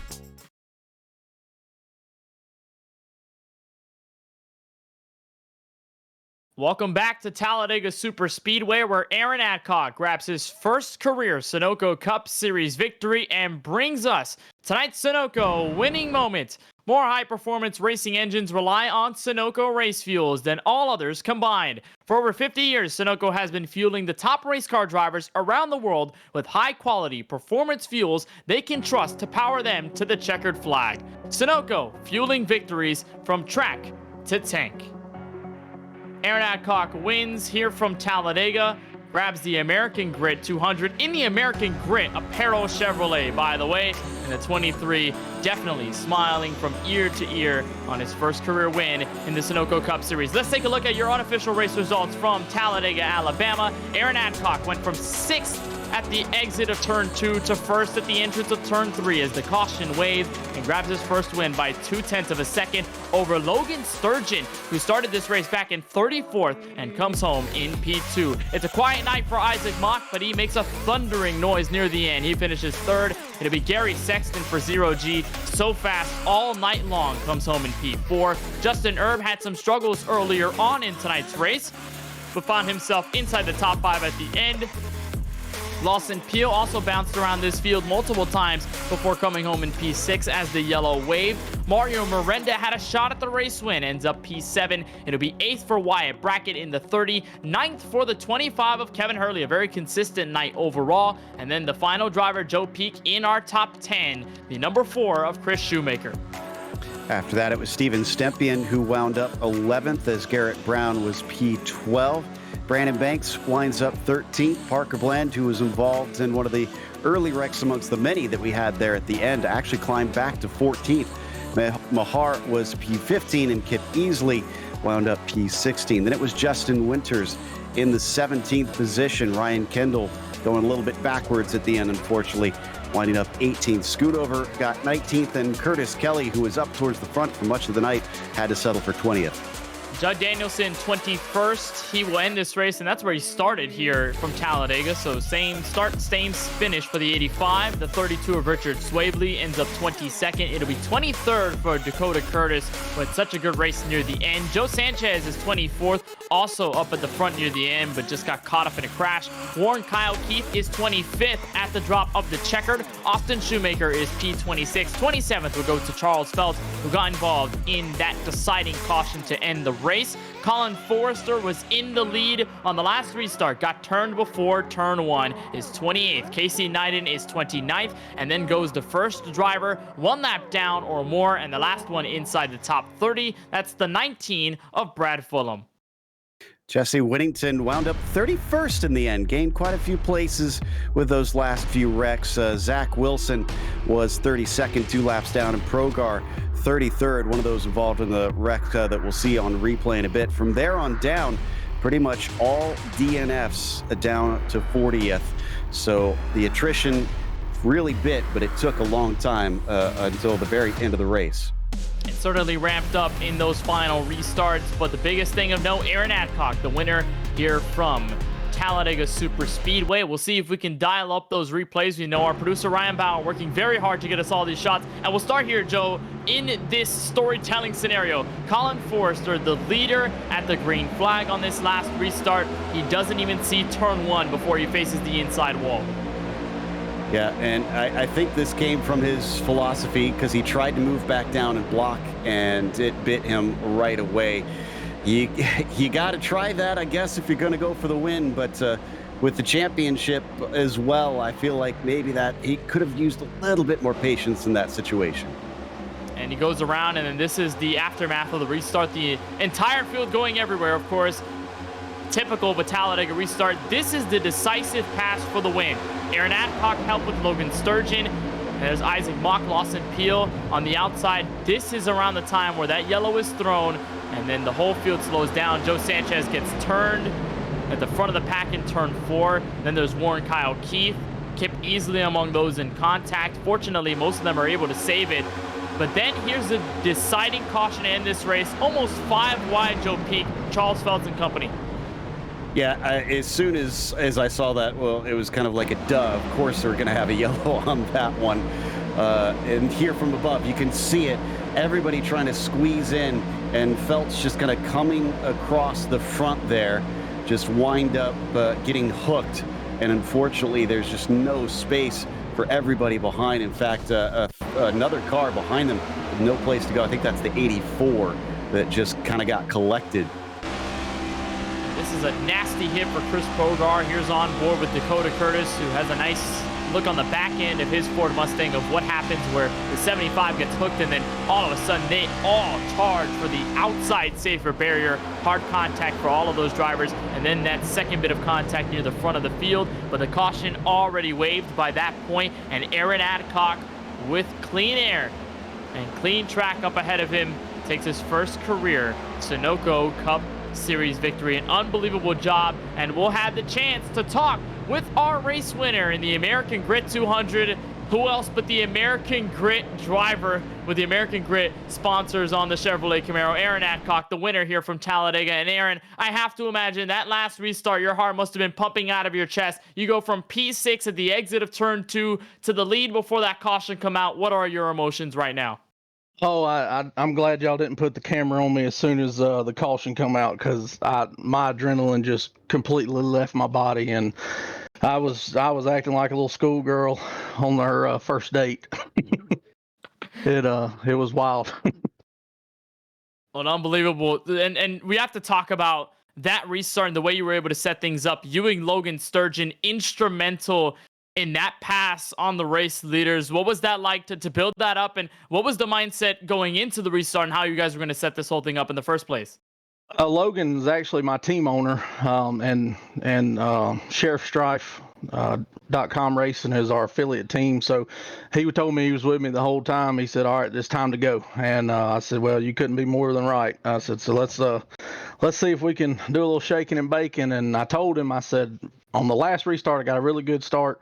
And I said, all the guys in the top line were trying to get to the bottom. I said, if they do that again, I'm not pulling fifth gear until I get to the backstretch.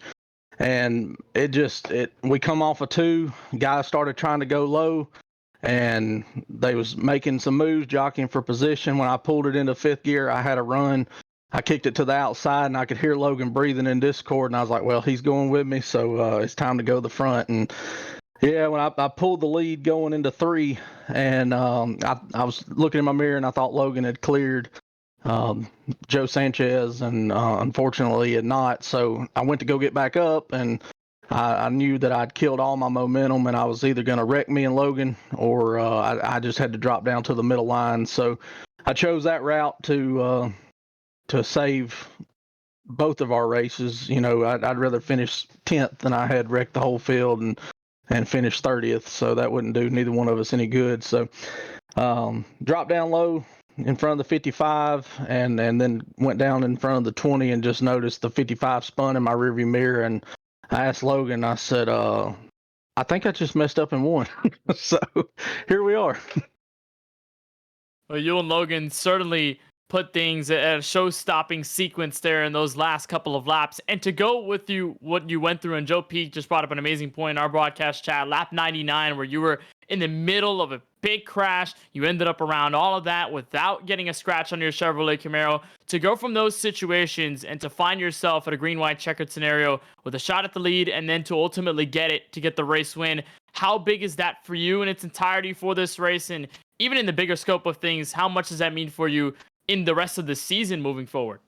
Well, it means a lot. I'm a rookie here in the Sunoco Cup Series, so this is my first season to run full time with these guys. I was fortunate enough to try out and make the Winter Series, and I guess they were appreciative of what they saw in my racecraft and not driving over people and overrunning, driving over my head. So they brought me into the Spring Series. I'm very fortunate for that, and yeah, this is my home track. I'm from Central Mississippi. I go past Talladega all the time. I was at Talladega every year that Junior won the 5 in a row.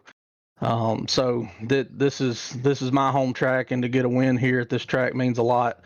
It takes a lot of pressure off. These guys are fast, man. I show up every week and feel like I'm gonna halfway do decent, and I still run about mid-pack. I got a couple top 15 finishes, but yeah, it definitely takes off a lot of stress. It's going to make the rest of the playoffs a lot easier. And I was looking at the schedule earlier. We have a family vacation schedule for the Friday before the playoffs start, so I might be going on vacation and then coming back to race and then going back to vacation. So.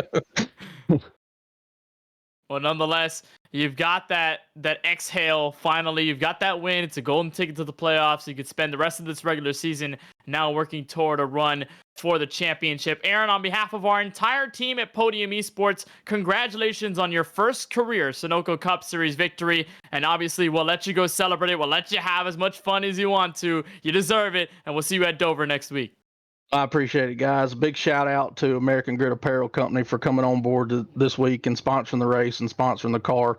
All my teammates at Big Fish Motorsports and SheriffStrife.com Racing, all those guys on our affiliate team, and the league, Podium. Thank y'all. Y'all do an awesome job, amazing job. My other guys that I race with on Thursday night, Po-Man Motorsports, appreciate all their support. They've already been sending me messages and stuff like that, congratulating me. So big shout out to all those guys, and my wife and kids and family. I wouldn't be able to do this without them. So shout out to those guys as well. So just appreciate everything. And yeah, I probably won't be able to sleep tonight. So I'll go back and rewatch the race.